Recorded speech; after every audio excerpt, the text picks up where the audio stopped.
Make sure that's on. There you go. All right, we're going to get rocking and rolling. Welcome, everyone, to the Investor Performance Group.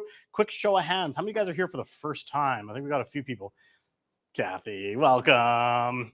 Well, thanks, guys, for joining us here today. And thanks for joining us in our new digs. This is going to be a temporary setup with the cluster here. We're going to get it all sorted out, but we only literally got the TVs last week mounted, so it's pretty exciting that we're getting rocking and rolling with this new space. This is the Investors Performance Group. We're a monthly group that meets up monthly, and we talk about investing. We talk about what you can do in real estate. We bring out guest speakers and try to help you guys, one, network with other people, but two, increase your knowledge and just general what you're working on out there. We are brought to you by the Kelly Fry team. The Kelly Fry team is a full service real estate team that operates with investors such as yourself. We have all the people that you need, from mortgage brokers to home inspectors to lawyers to accountants, to help you be successful here in the Greater Vancouver and really anywhere in the market in the world. We've got people from all over. I've got a friend from Portugal who's going to be coming into town talking to our team about how to work with investing in Portugal. So it's pretty cool. And tonight, our sponsor is the Green Mortgage team. So we want to thank them. Give them a round of applause. They're not here tonight, but they paid for all your food and drink.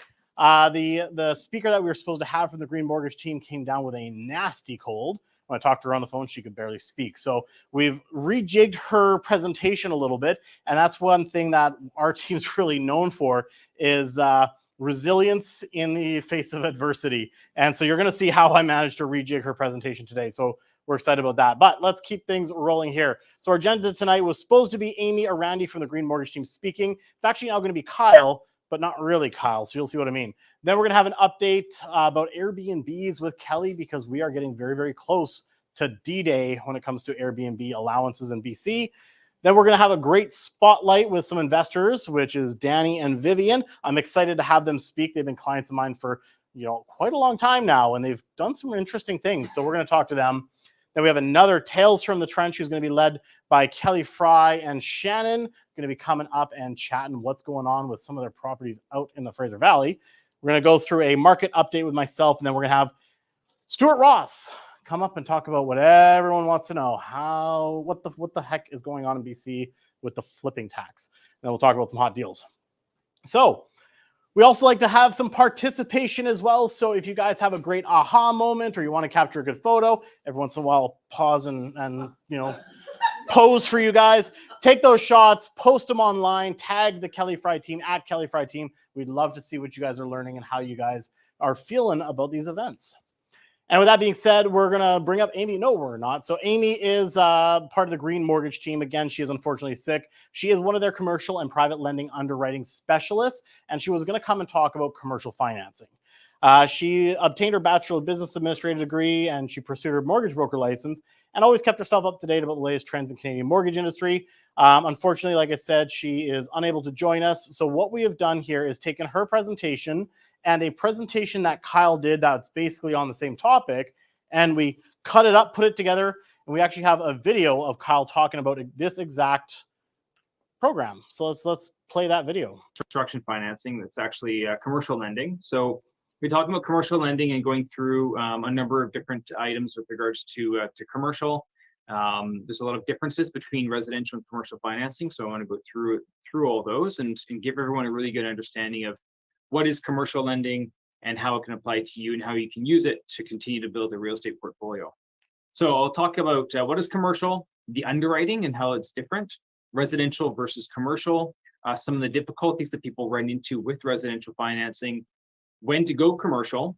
I want to talk about something really cool called the multiplier effect. I'll talk about some of the types of transactions and deals that we've done, as well as getting creative, and then some tools to help you continue to do analysis on potential deals. So commercial lending. What is commercial lending? Basically, anything except a 4 or less unit residential property is considered commercial. So if you have a apartment building, for instance, that's 5 or more units, that's considered a commercial loan. If you have a retail strip mall or retail space, that's a commercial loan. Industrial park would be a commercial loan. A development deal, especially if you're building a number of different units and looking to pre-sell or often called spec, this would be something that would be falling under the commercial loan. So anything that is focused on you making money. In fact, one of the things that we're finding is that as clients build a residential portfolio, as it gets larger and larger, the banks are starting to push those clients over more into the commercial side of things, because really you're operating a business and they want you to be viewed as a business owner and have underwriting that's based on running a business. And so that's something you're going to find. But basically, everything except for 4 or less residential units on one title is a commercial loan or commercial mortgage. So a couple of things that come up here, different types of commercial lending that we do. Affordable housing is something that's very popular right now.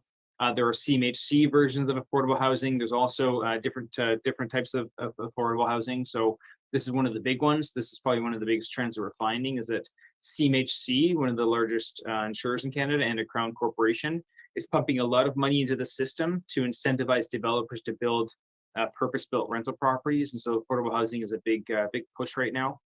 Multifamily, of course, is one of the big ones. Single room occupancy, we don't deal with these very frequently, but sometimes in major urban centers in particular, you'll have situations where it's just a room and then the entire floor will share 1 or 2 bathrooms, etc. You'll see these more commonly in like downtown Vancouver. Not generally in the nicest areas. The type of tenant profile is a bit tricky and SROs and typical, or in most cases. A lot of lenders don't do them, but single room occupancy is a style of financing you can get. Of course, business financing, we do a lot of startup loans, acquisition loans. If you're buying another business, you can get a loan to buy that business. So anything that's not even secured by real estate, you can get a loan for that. Retirement homes is another one that's becoming more common and popular.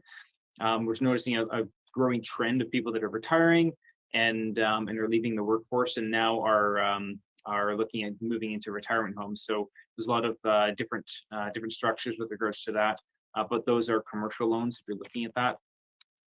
Owner occupied up to 100% financing. So if you're buying a location for your own business, you can actually get up to 100% financing, which is great.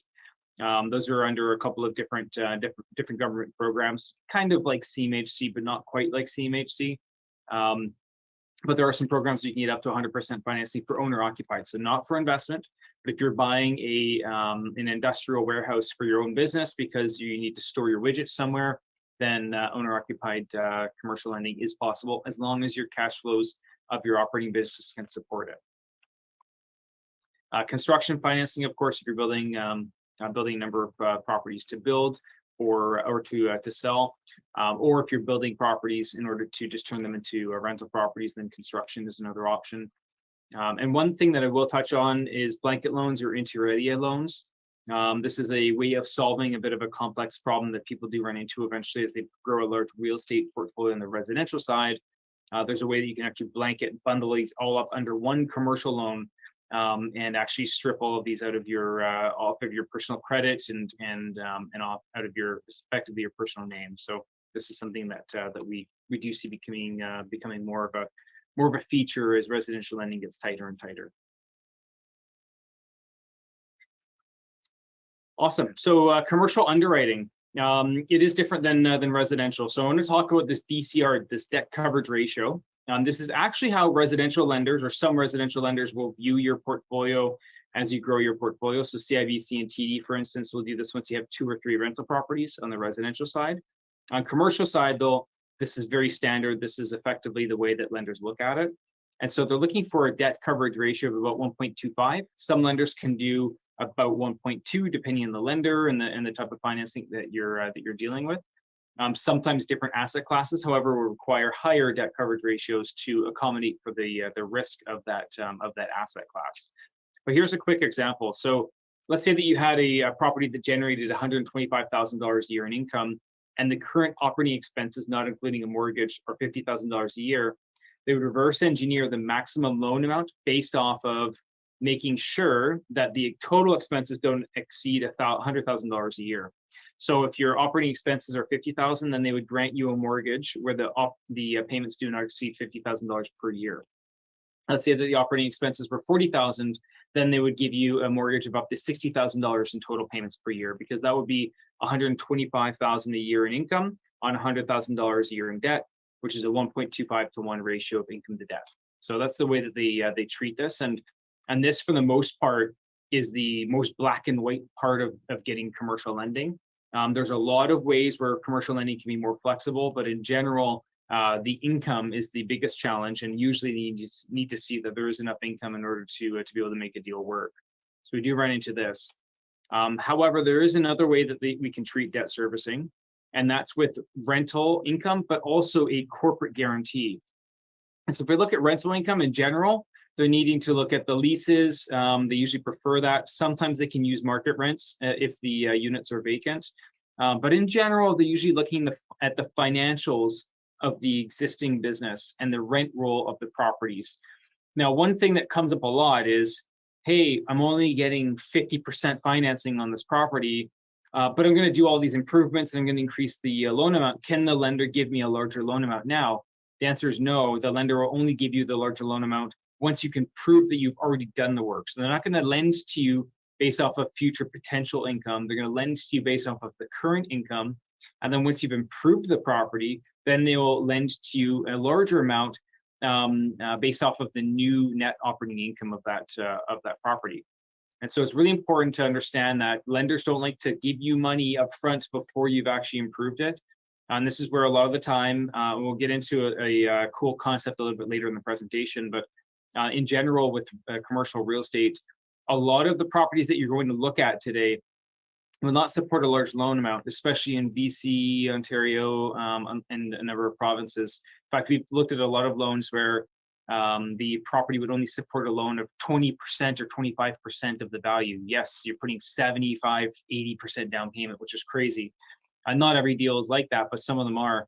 And so this is one of those challenges or issues where you may need to buy a property, put a larger down payment than you'd like, but then reposition the property or improve the net operating income and prove to the bank that now you have stronger financials, you have higher income, you have lower expenses. Now the net operating income can support a higher loan amount.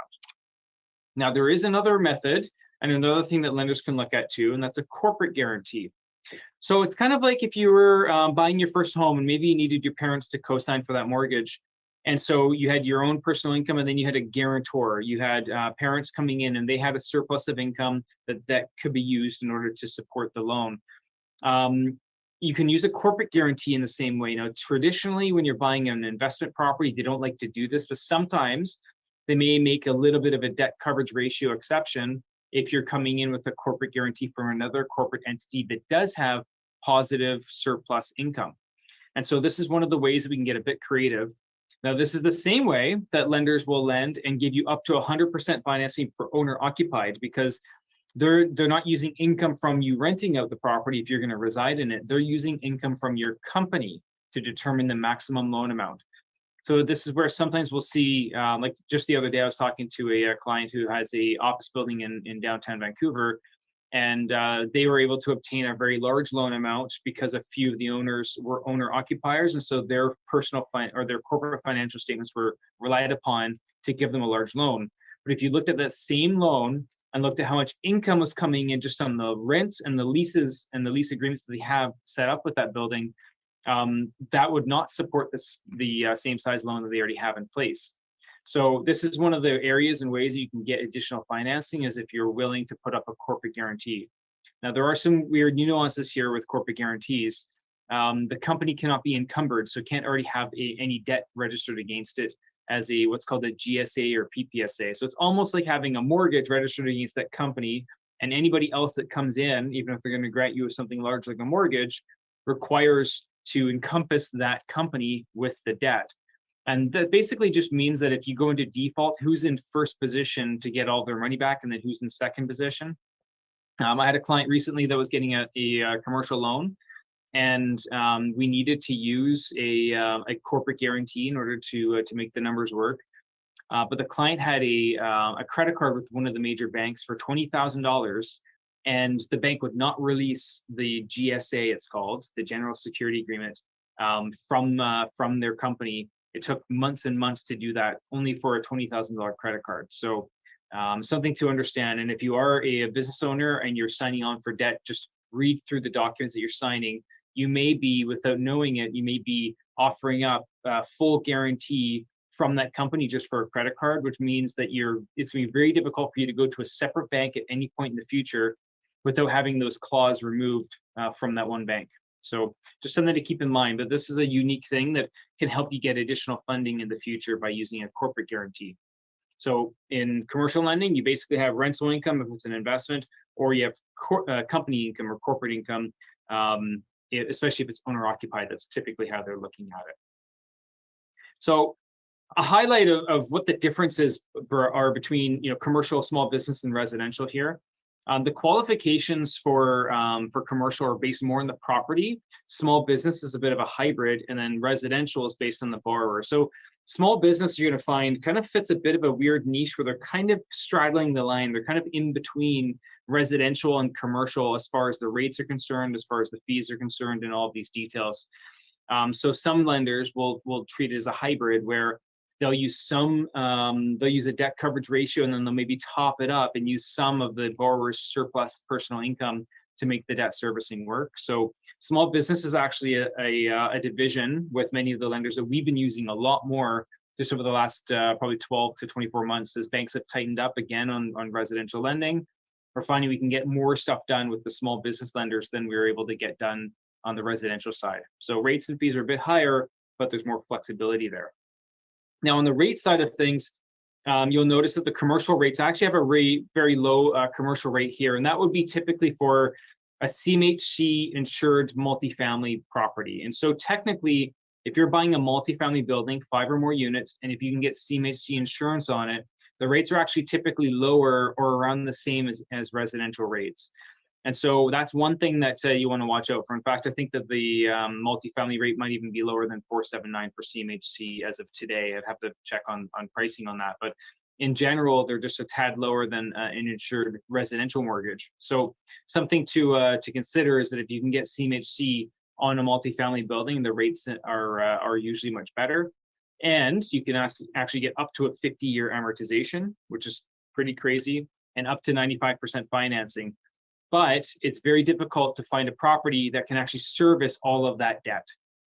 So that's the big challenge. But if you're hearing about housing affordability in Canada and how much of a problem that is, CMHC is funneling a lot of money through the system to incentivize developers in particular to build more purpose-built rentals.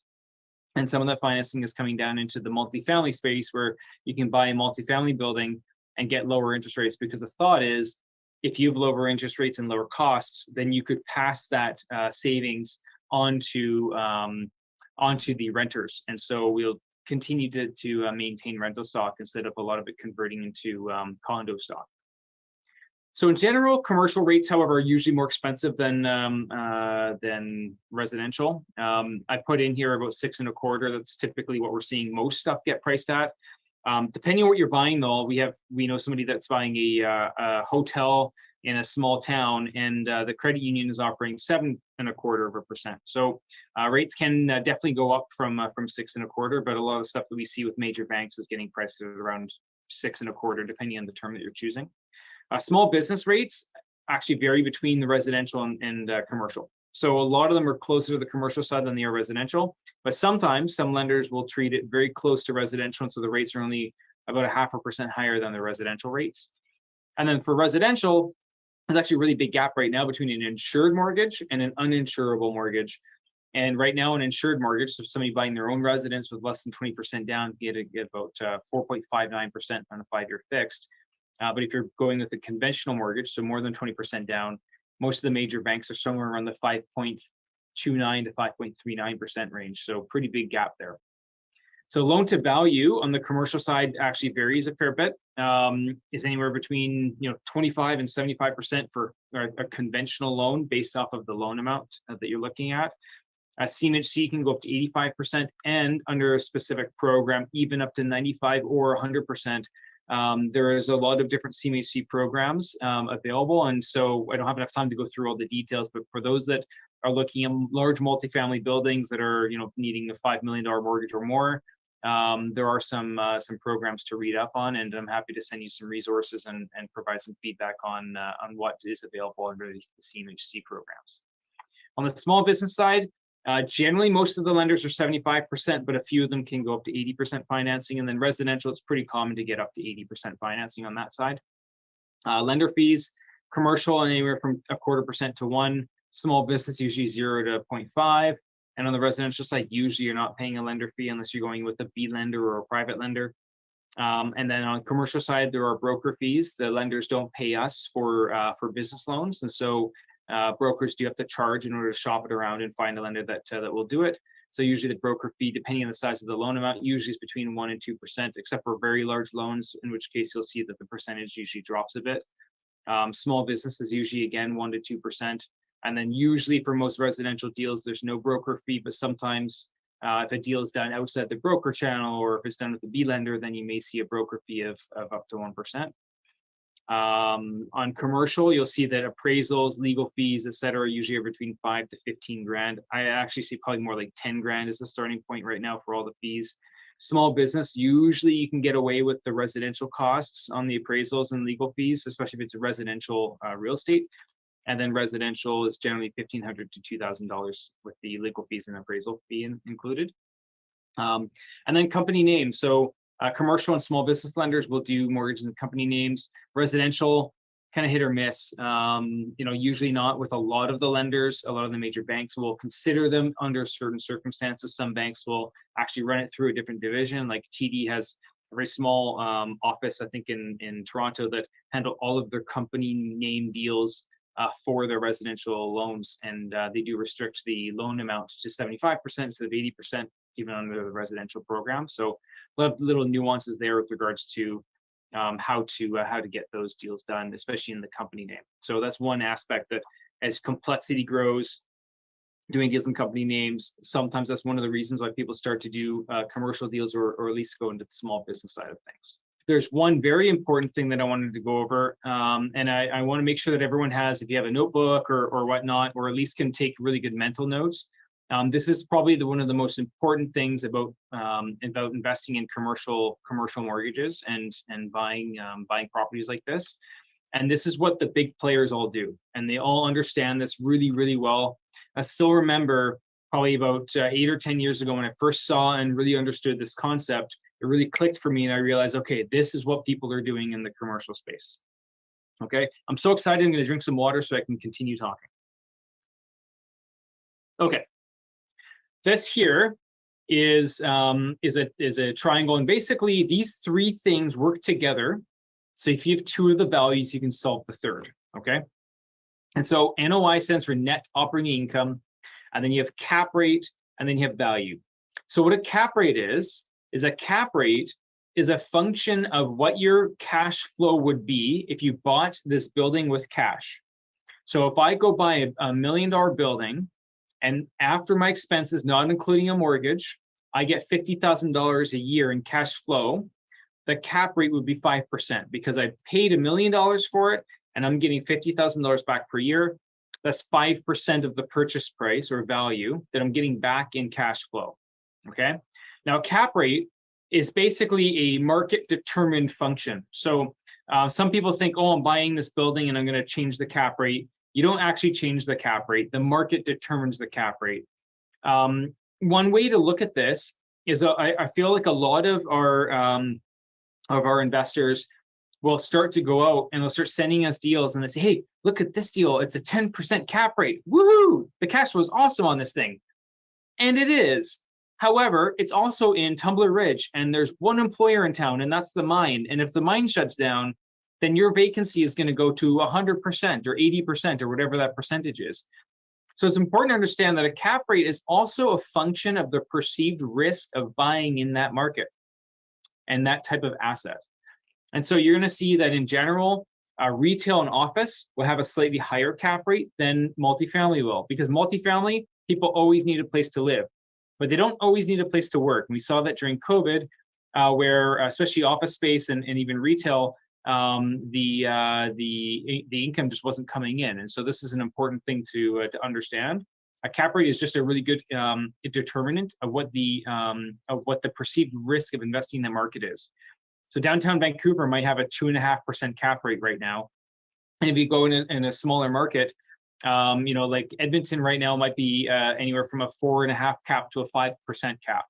And then if you go to really, really small towns, you might be looking at 8, 9, or even 10% cap. So that's how a cap rate works.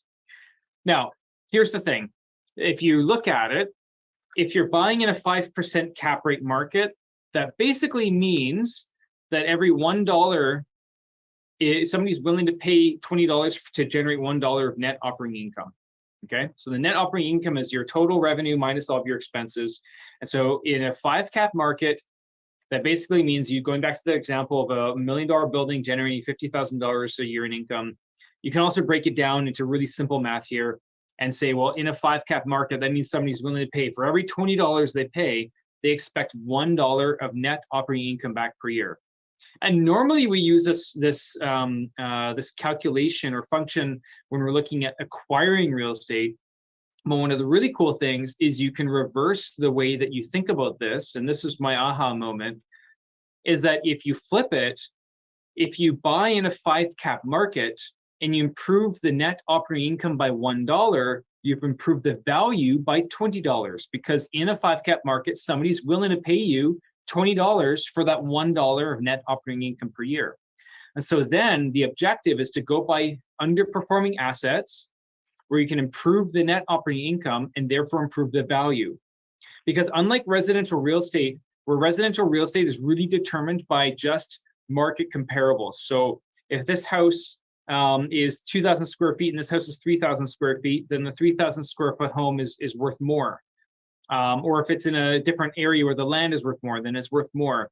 Now in commercial real estate, they do look at direct comparison approach for determining values, but the more important way to determine value is actually the income approach. And this here is how the income approach works. And so they basically, an appraiser will look at what the net operating income of this business or property is. What is the cap rate for that market based off of a whole bunch of properties that sold?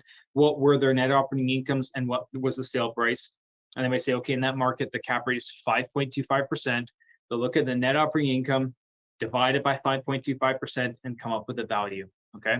Now the other thing to remember here is if you have one of these, then you also, if you write down the triangle in the right way, you know which way to do the math. Okay.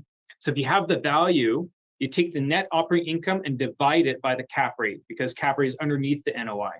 If you want to solve for the NOI, then you take the cap rate and multiply it by the value to get the net operating income. So just make sure that you're always moving it and doing the math in the right direction. Okay.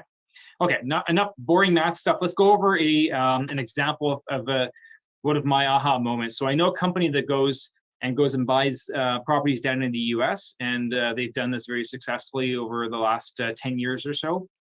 And the deal that they had a 200 unit building under contract, and they actually found that there was a closet that had a washer and dryer hookup, but no washers and dryers were in the building.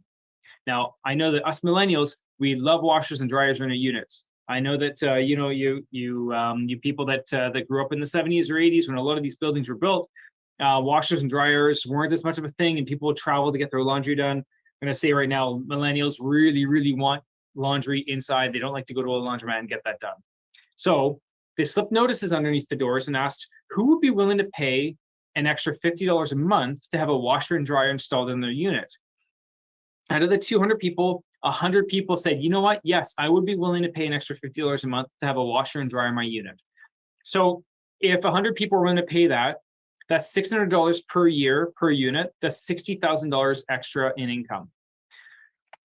Now, the cost to put the washers and dryers in was about $1,500 to $2,000 per unit. So you can bank on it being about $150,000 to $200,000 in cost to put the washers and dryers in the unit. Now, in this market, in this example, at the time, the cap rate was 6% on this build in this area. So if you take the math, it costs $150,000 to $200,000 to put the washers and dryers in. But in a 6 cap market, if you improve the net operating income by $60,000 a year, and divide it by a 6% cap, the value of the building had increased by $1 million. $1 million. I'd like to see in the chat who would like to put $150,000 or $200,000 into a property and have the value go up by $1 million. Okay, I saw some people putting up their hands, and I've got Okay, Reed says, hell yeah. And okay, Ryan says, pick me. Okay, so 2 people are, maybe a couple, 3, I saw a hand or 2 go up. So a couple people are really excited. The other 30 or 70 of you that are here, not so excited. That's okay. All right. I'm seeing some chat. That's good. So this concept is really where people make money in the commercial world, okay? And this is where the big companies make big money. But you can do this on a smaller scale. You can do this with a 6-plex. You can do this with a 10-plex. What you're trying to do is buy underperforming assets, improve the NOI, improve the value, and then refinance and pull, hopefully, your equity back out of the property. Because the really cool thing was the value went up by $1 million, and they were actually able to go back to the bank and get the bank to refinance for 75% of the improved value. And so they're able to take out about $750 in cash. So if they put $150,000 to $200,000 in and then took $750 back out, well, that's a really, really good return. And there's actually possibilities for people to be able to get into commercial properties, improve them if they're really underperforming, refinance it, and actually be left with basically a 0 down type of property. So this concept is really cool, and that's why I wanted to spend some time on it, because I think it's really important to understand. So I want to get creative and talk about some of the things that we're finding are coming in more frequently. Blanket or inter alia mortgages. I did allude to this earlier. Basically, it's an inter alia mortgage, and you're bundling up a bunch of residential properties into one mortgage. And so you take a bunch of your properties you have and then just lump them together. And if you do this right, you can actually set it up so you have a very large available pool of funds that you can borrow, and you can easily subtract and add deals into the bundle as long as you're meeting certain requirements. So this is a cool feature. You do generally have to have, especially at these very large sizes, you have to really be at a size where you have a lot of liquid assets, but also a large real estate portfolio to be able to add and subtract deals easily. But the ability to lump them all together, get one commercial loan on it. When you get a commercial loan, that's a business loan that is not reported in your personal credit bureau. And so if you have a bunch of residential real estate and it's really starting to hold you back because all of these are reporting in your bureau, you can actually go and get a business loan, wrap them all up in one bundle, and wipe them all off of your credit. Now, the downside is you're going to pay penalties on all of these mortgages, and you're going to be moving up from residential to commercial rates on all of those mortgages too. And so there is a downside to doing this. But if you've hit the wall and you're not sure how to break through it, then sometimes this is one of the ways that we can work through that and be able to restructure your portfolio in a way where you can qualify to do more. One thing that's very important is usually the minimum, and I say minimum, $1.5 to $2 million in debt to be able to do these. And even then, frankly, most banks do not like doing them because they do loans for $2 million for one property all day long. They don't really like to do a $2 million loan for 10 properties, like a big bundle of a bunch of small mortgages. And so in general, this is something where you usually need to be large enough. They usually like to see them much larger, like $5 million plus, in order to do these big blankets. And still not every bank will do it, but it is a creative way of solving one of the problems, which is people hitting that wall. We do have some tools to help you as well. So one of the things that we have is a cash flow analysis spreadsheet. So we both have a residential version of it and also a commercial version of it, as well as an investor kit and monthly webinars, of course, like this one, where we can continue to educate you and teach you. Anybody who would like a copy of our spreadsheet, you can email us at info@greenmortgageteam.ca. We can send you our residential analysis sheet as well as our commercial analysis sheet. This is just a quick highlight of what it looks like, but you'd fill in the purchase price, the number of doors, what the it'll help you reverse engineer what the maximum loan amount is, but it'll actually highlight the debt coverage ratio in red, yellow, or green, so you can just keep tweaking your down payment until your loan amount is at the level it needs to be for your loan to be serviced. So you can actually work out yourself exactly how much financing you can get qualified for on any commercial loan with this spreadsheet. In addition to that, just so everyone knows, 80% of our clients are real estate investors. We're a top 25 mortgage broker in Canada. The team of 18 people that work for Green Mortgage. Last year, we were actually number 14 in Canada for volume. So we're a very large office, and we do have a residential department and a commercial department. Happy to help you build your real estate portfolio. On top of that, too, 2 years ago, I started up a real estate investing consulting business. And so one of the challenges we found is that people that are trying to build a real estate portfolio, but really find that when they talk to the lawyer, talk to the accountant, and talk to their mortgage broker or banker, they're getting 3 different opinions of what they should do. One of the things we wanted to do is create more holistic planning, where actually sit down with you, your accountant, your lawyer, and really map out what should be the best overall game plan that's in your best interests. Because otherwise you talk to each person and they each have their own kind of way of doing it.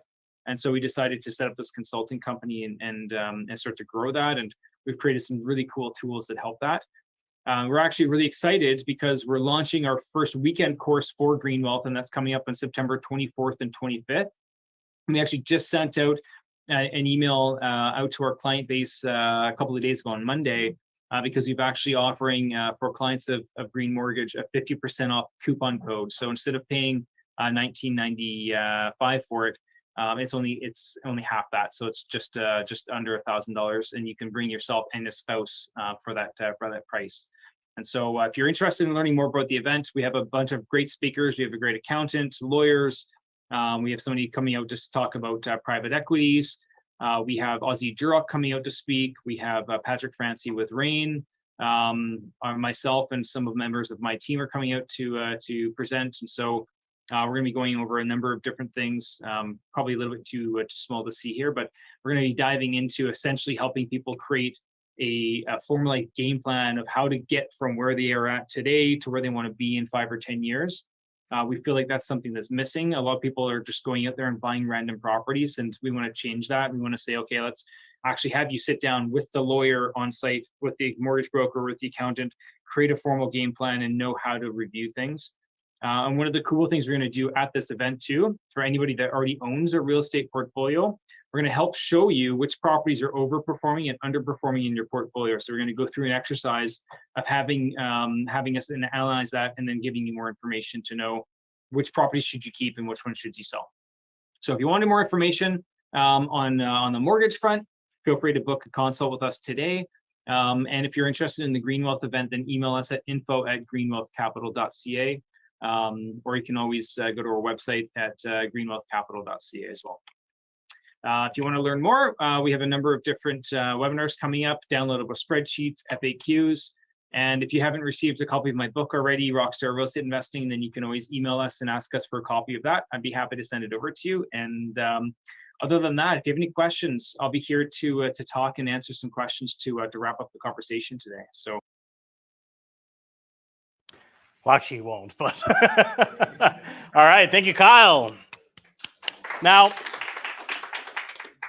this was recorded a little while ago, so while the content is still very good and talks about what commercial financing has, Amy did want me to remind everyone to make sure you contact her or Green Mortgage team, because rates have changed since this was actually recorded. So make sure you guys stay up to date by contacting the team directly. So we're going to move on. I've been advised I need to quickly do a refresh of this, though, from my tech guy here. There we go.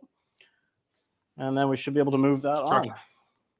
If anyone does want to watch the full webinar, because I did cut this down from over an hour to just that half an hour, there's a lot more in there as well. So feel free to grab the QR code. This will take you right to his video. But for the most part, you got a majority of it right there. Okay, our next segment here is the Airbnb update. We are about a week away from D-Day, and we've been doing this segment here for a little while since they announced the restrictions on Airbnb, because obviously most of you who are regulars, Kelly had 22 Airbnbs running. And so being the poster child of Airbnb in BC and now being the poster child of shutting Airbnbs down, we're going to hand over the mic to Kelly. She's going to let you know what's going on with her portfolio. You can give her a round of applause if you want. There you are, and there you are, that one right there. All right. So this is my biggest asked question all the time. What's happening with your Airbnbs? How are they doing? So first, I wanted to honor Frederick Krantz. This is a gentleman who's made a huge impact on my life. I found out today that he's taken a turn for the worst. This picture was taken about 4 weeks ago, Cameron, okay, when we were in West Van. Oh, yes. Yeah. Yeah, you stayed there. Yeah, so I went to go visit him, and he's had some serious health concerns over the last 2 years, but he's now in the hospital. He's been probably the single biggest influencer in my life in real estate, and an exceptional, brilliant mind who lived the life of rich dad, poor dad. He's my rich dad in real life, and been a mentor, a lender, a friend all of these years. And so in dealing with this whole Airbnb fiasco that we have here, I just say to myself, what would Fred do? Because I always had him as an ear to turn to. He was always so calm, dealt with so much adversity all the time in real estate, and just figured out what to do next, how to make money, how to fix the problem. And so the State of the Union as of today, I've converted 8 units in Mission. I did have 1 eviction in the last month, which I will cover in the Tales from the Trenches tonight. 2 units in Maple Ridge converted. Now, interestingly enough, some very, very good quality people I've managed to get. One was a TikTok influencer. One is an 87-year-old gentleman who I think his complex had a fire. I have a retired police officer from Victoria. All different kinds of people who are interested in taking a furnished rental on. And I just left everything in place, internet, cable, utilities, and just offered the product at a higher price to retain cash flow in the property. So still getting a significant bump up from what regular rent would be, and just transitioning all the properties. One in Aldergrove is for sale, have had 1 offer, but we didn't come to an agreement. And I decided to convert another one to the MPA Society, and it's actually a newer condo, 4 years old. Not something I would normally choose to do, but they were offering a good rent. They are taking that one unfurnished and no utilities at $2,500 for a 2-bedroom in Langley. So they pay from the moment you tell them that you're going to offer it to them. They start paying you from that day. They give you the damage deposit right away, and they start paying the rent. So we'll see how that one goes. And then my house in Coquitlam, my basement suite, I booked the month of May, not knowing exactly what would happen. The rules in Coquitlam don't permit me to run an Airbnb or get a license, because you're not allowed to have a kitchen and you're not allowed to have more than 2 guests. And typically I have at least 6 or 7 guests because it's a 3-bedroom. So I took the chance and booked May, but then I realized, oh my gosh, what's going to happen May 1st? Am I going to have to notify all the guests? And I spoke to Airbnb. Interestingly enough, Coquitlam and Chilliwack are the only 2 jurisdictions that Airbnb is sending emails out right now saying, you have to have a license, you have to have a license, get your license. None of the other areas am I getting any emails. Yes. Whistler. Oh, Whistler's doing that too? I thought it was an exempt area. No. That's not good. It's not a letter, like it's Airbnb's emails. Airbnb. Their emails you. Yeah. Oh. Anyway, so I got out of it. You got out of it. Places I only have it's timeshare. Oh. There's no possible way I can do a long-term rental. Right. So it's an old grandfather thing I managed to get up. But anyways, I got not surprising that you managed to get out. That's good. So anyway, so Airbnb did their research with me. I explained the situation, and they said, okay, this is what's going to happen.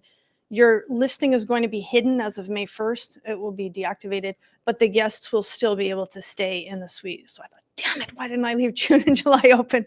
But I just didn't know what the repercussions were going to be. So anyway, so the guests can stay, and then it'll be rented, I guess, as of June 1st. As I mentioned, only 2 cities are actually chasing me for licenses. And I have deactivated Chilliwack because in the previous months, I've told you that they've been fining me. I got 2 $500 fines, but as of April, they were going to start fining me weekly $500. So at that point, I just deactivated them. Now, I do have a very good Airbnb story. Shannon? Okay, come on over here. This is separate from the other story. Right? So Shannon has been helping me for how many years now? 5 or 6. Quite a long time. And she does all kinds of things. She's basically a jack of all trades, and her husband's a handyman. She does cleaning, but she also handles showings and just basically everything. And thanks to them, we're able to do the presentation. Yeah, they installed these TV. So a couple of days ago, it's crazy in the office. Real estate sales are going on. And I think I'm out showing houses, and I get a phone call from Diane, and she says, we've had an incident at one of the Airbnbs. I said, what do you mean? Well, there was a crackhead on the property, and Shannon confronted them, and it turned into a physical alteration, and the crackhead spit on Shannon, and Shannon kicked her and punched her. And now Shannon has a pacemaker, okay, and she has a heart condition. So I was like in shock about the whole situation. But tell us what happened exactly. The guest was not a registered guest. They had stolen Kelly's air conditioner, the Roku, all the linens it was a bad situation. When I went to go try and find the keys, I couldn't find the keys inside, so I ran outside to the lockbox. The keys were there, and my intuition just said, change that code. Don't call, just change it. Call later. So I changed the code. It took me quite a while to clean up. By the time I was done, I was out throwing the garbage out back, and someone had said, do you have someone checking in? And I was, no, I don't. But there was someone at the lockboxes reefing on the gas meter on the lockbox. So I had walked down there and I offered assistance, and I was met with some not kind words. So I had put on my camera and just recorded for my own safety. Asked the lady to please leave. You have no right to be here. You're not getting back into the building. You've already stolen things. It deteriorated to a point where I was yelling to get off the property. I'm not going to withstand any of this. And she just decided to push me and spit on me. So being the Portuguese woman that I am, I got her off the property. In the hospital? No, she was seen down sitting on the ground down by the liquor store around the corner. So I got her off the property. That was my job to do. So she got off the property. Anyway, so these are the sort of things that we won't have to deal with any longer, but it was a good way to finish off the tail end here before the finish line of May 1st. Another crazy story. So Shannon is full service. If you ever need assistance, clearly she'll defend your property. Yeah, but will she defend me? Kung Fu and kickboxing. So there's still a few remaining units here that I have to attend to, and hopefully in the next few weeks, with Shannon's help, we'll get those filled as well. Yes. Just curious, when you say converted, Meaning long-term tenants. My goal is to do 1 year. Some of them are 6 to 8 months, but just to get them off the roster of Airbnb and get the money rolling. But yeah, she's gonna have So yes. a question about MPA, that's a housing society. Yes, correct. And did they purchase it from you, and are they? No. Okay. No, they're always looking for units for people.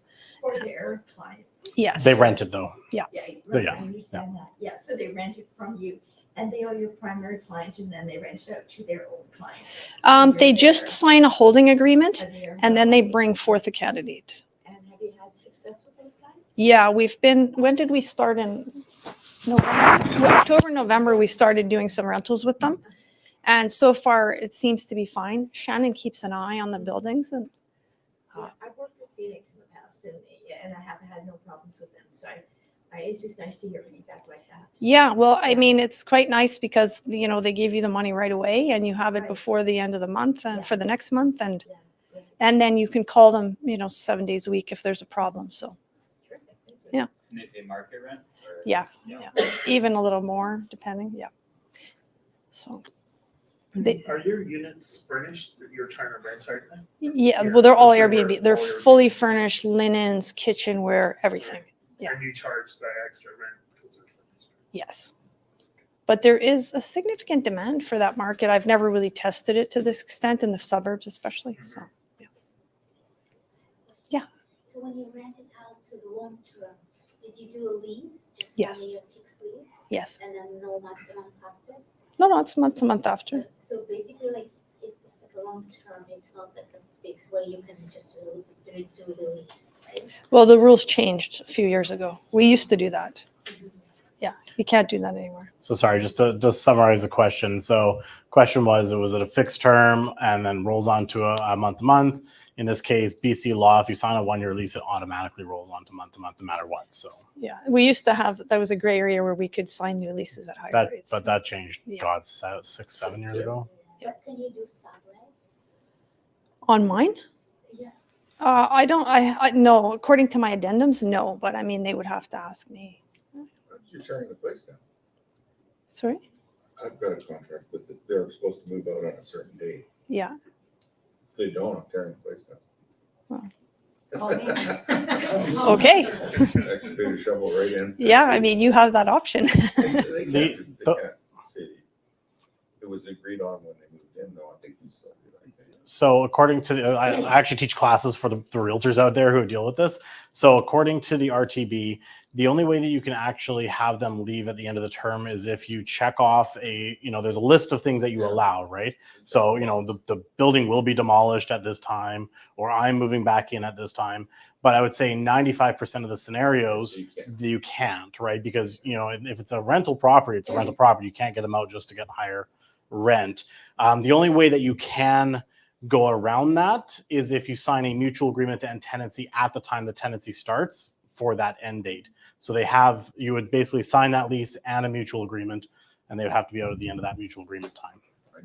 Yeah. Is that allowed this summer, or is Mhm. that just? As long as they sign the mutual agreement, then that's in place. We do it quite a bit with sales. I have done it. I just wasn't sure if it was actually legally. You wouldn't be able Yeah. to tear a house down anymore.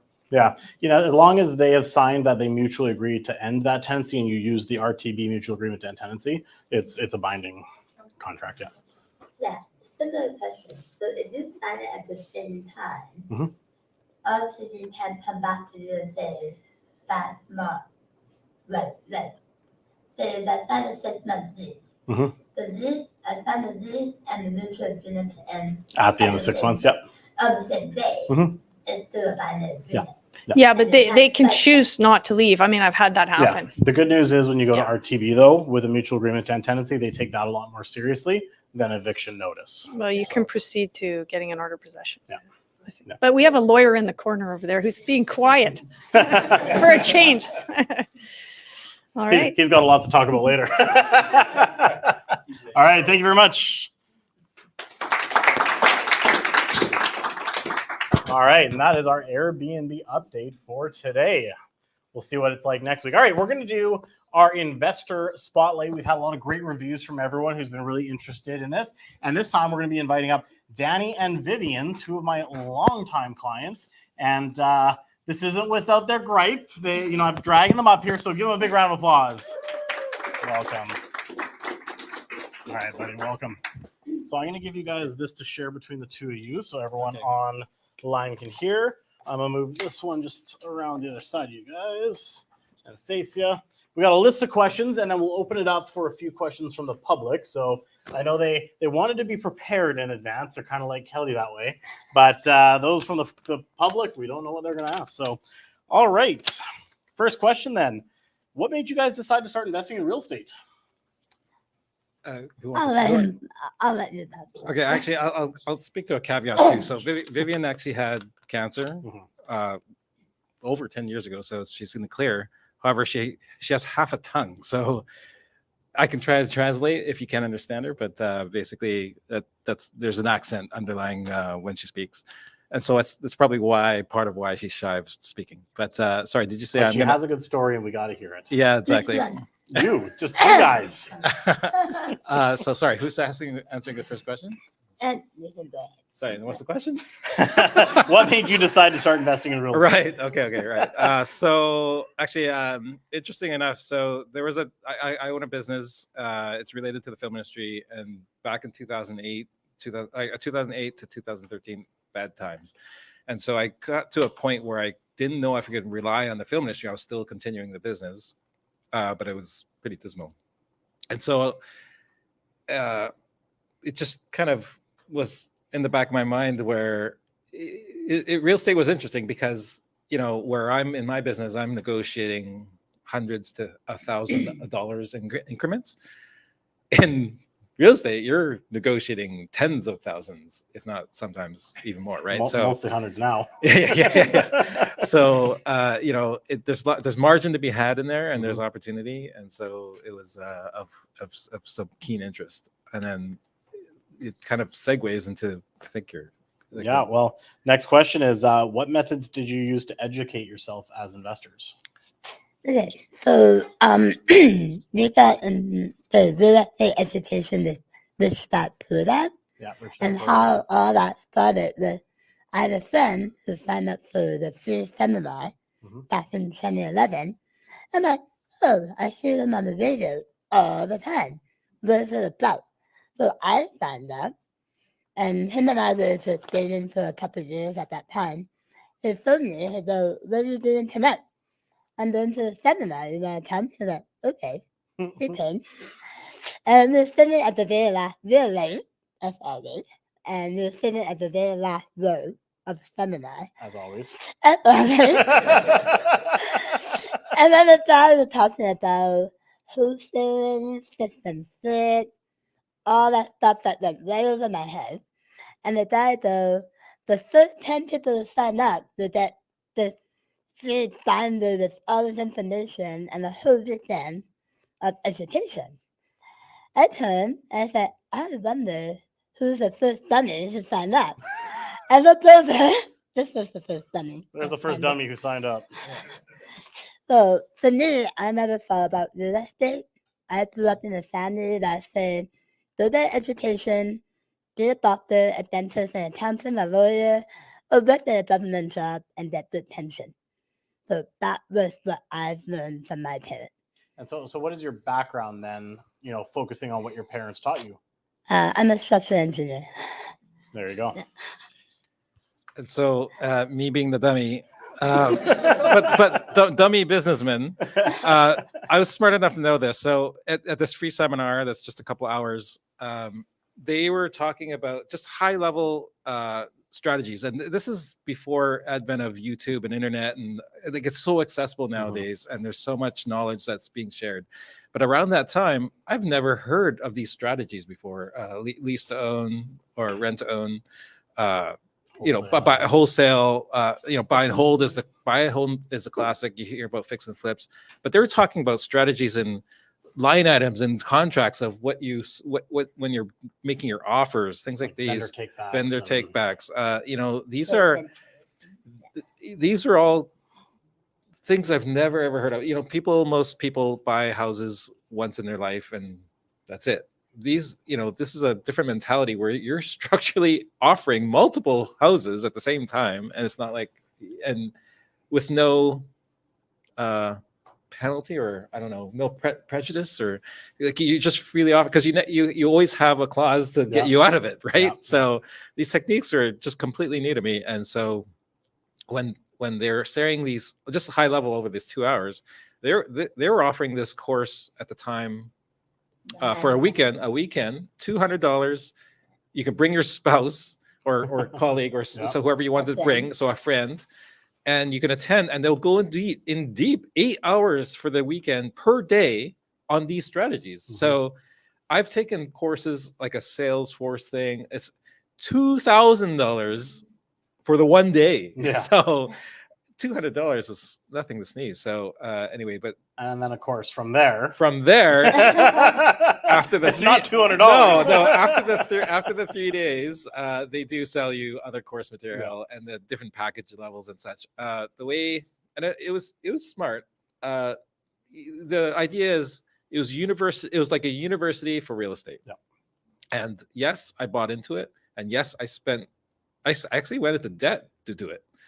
And still, though, I still think it was a smart thing to do because the access to the information at that time in those days was very limited. Now you have, and now you have things like IPG, and so the access to individuals who have knowledge is so abundant, and the community is so accessible. Mm-hmm. But at that time, sorry, you have a question? I'm curious, and you may not be at liberty to say, but who is they?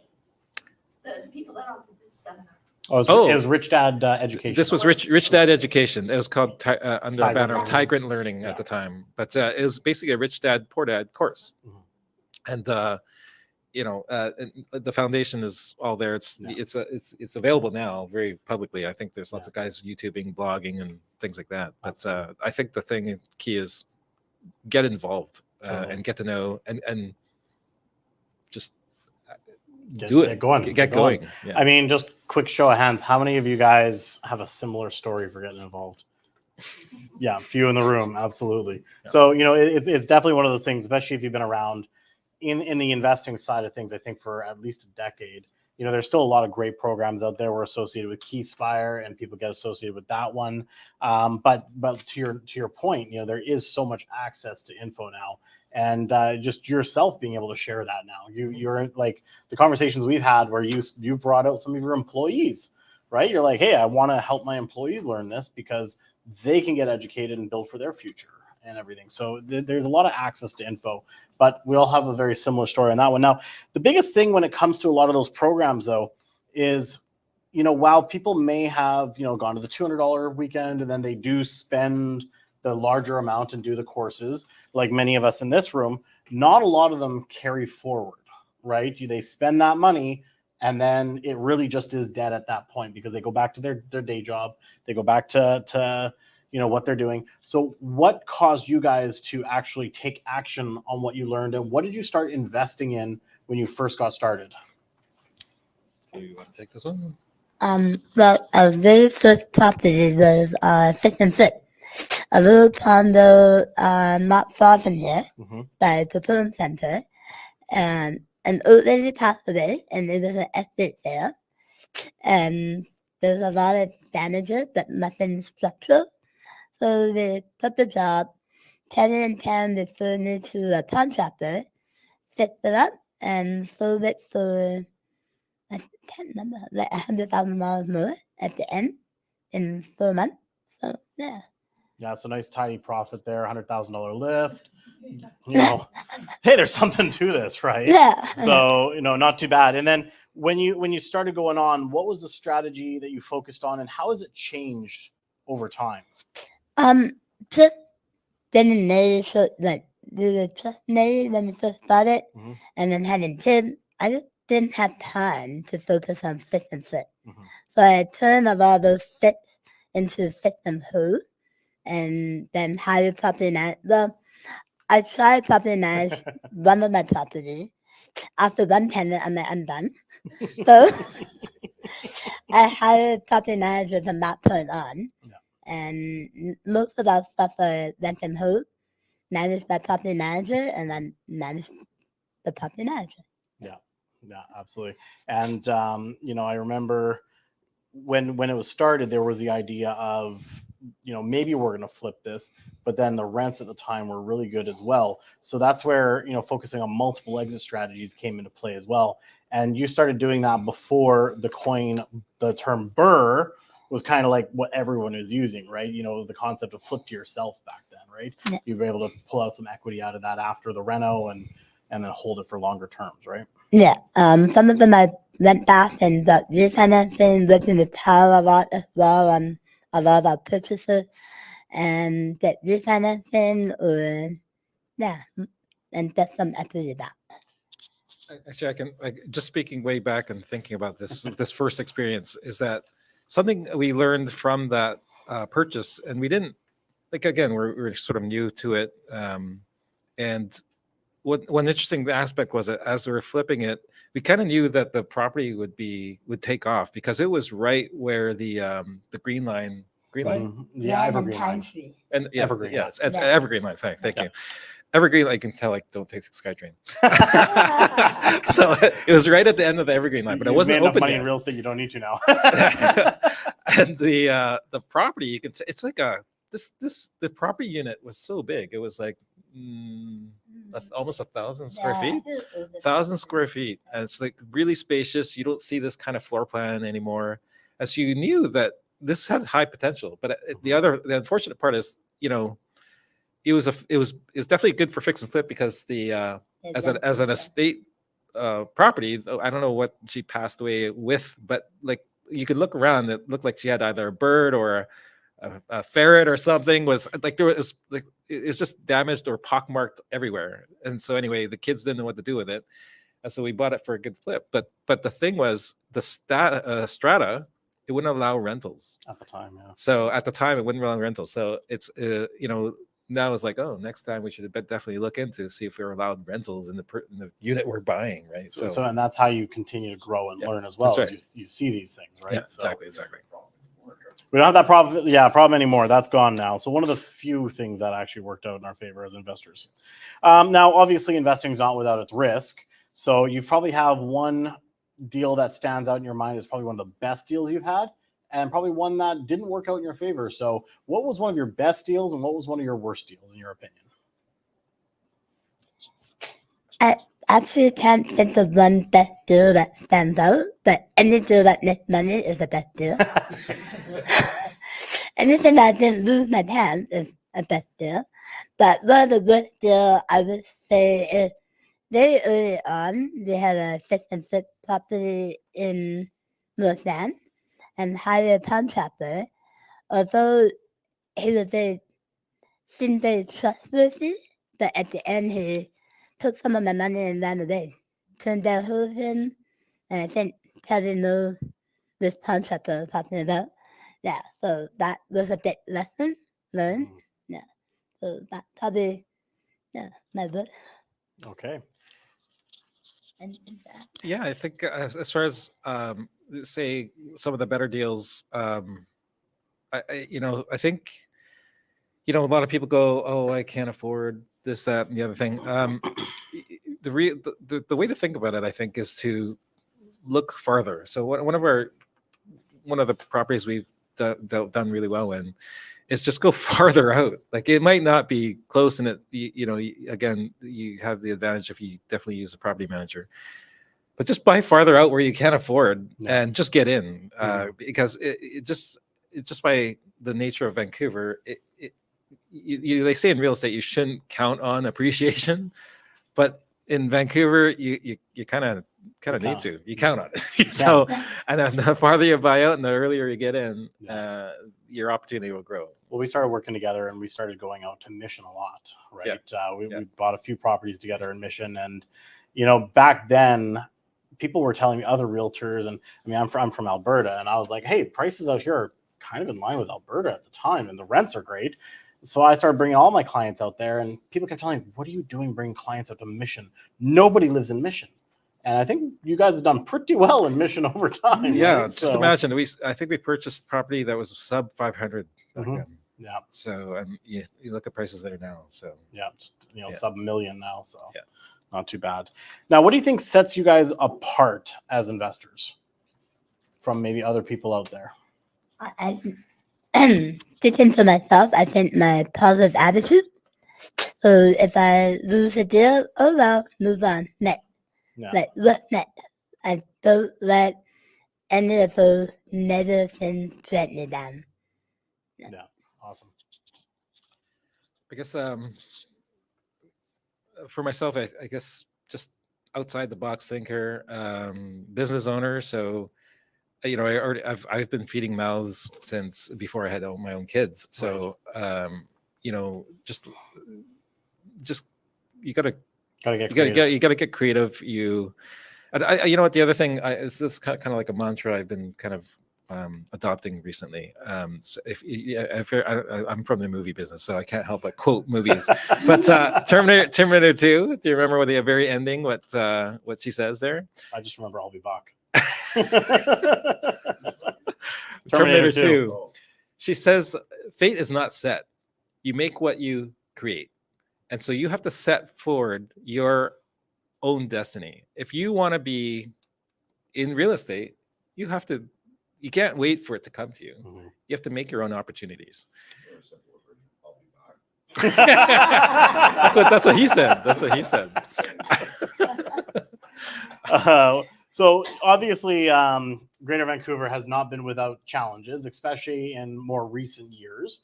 And that sometimes can create adversity. Like we just saw how Kelly's dealing with her adversity with the Airbnb restrictions. How have you guys, dealt with the adversity of the markets, dealt with the adversity of the changes, and continue to push forward on your investing journey? For me, tomorrow's another day. Don't let what happened today affect how you act tomorrow. Just face it with a positive attitude and keep moving. That's how you can't just let something continue to drag you down or let it bother you for too long. Because I got children. I still have to feed them. And I still have to take care of them. So you gotta move on. Yeah, similar to what I just kind of said, you just gotta, again, another mantra I kind of go by Got a is film quote. it's not a film quote. Fail often, fail fast, and fail cheap. You learn from your experiences, and you have to move on. You have to adapt to the environment, and so whatever's happening, you have to pivot and figure out a different way around the circumstances. Yeah. Awesome. Now, obviously, you've invested across the Lower Mainland. What other markets have you invested in, and where's your focus right now going forward as an investor? And we had a conversation in advance, so feel free to soapbox this one if you need to. So, I know Michael will appreciate it. By nature, I'm pretty conservative. Mhm. So I am actually not looking at the moment to kind of holding on to what we have, but he's looking for himself. Right. So, at times like these, I mean, interest rates are up, and it impacts everyone's cash flow. And so, what I've noticed over the years, it's kind of starts from pandemic, and the result of Airbnb. What you see is government regulation putting their thumb on everything, and it's obvious to me that no one in government owns property because if otherwise they'd be standing up for it, right? So it's really tough because you hear a lot of news about how, I mean, landlords get the baddest rap, right? So I think there's something to be said about us banding together as landlords and educating the government about what they're doing is backwards. So, for example, Airbnb is. I mean, I'm not saying I have all the answers, but they want to shut down short-term housing because there's not enough housing. Well, okay, or affordable housing or such. Well, okay, there's a lot of developers who want to build, but your system, Vancouver is notorious for the worst permitting system. So developers are not going to come to build in your city if you want, and yet you want to increase the population by inviting more immigrants. Mm-hmm. So your solution is to build more housing, but if you're capping the system for them to be able to develop, they're going to go somewhere else. Yeah. And so personally, you're talking about what markets. I mean, we've invested locally. We've invested up north, up Fort St. John. We've invested over in Victoria, or not Victoria, specifically Langford.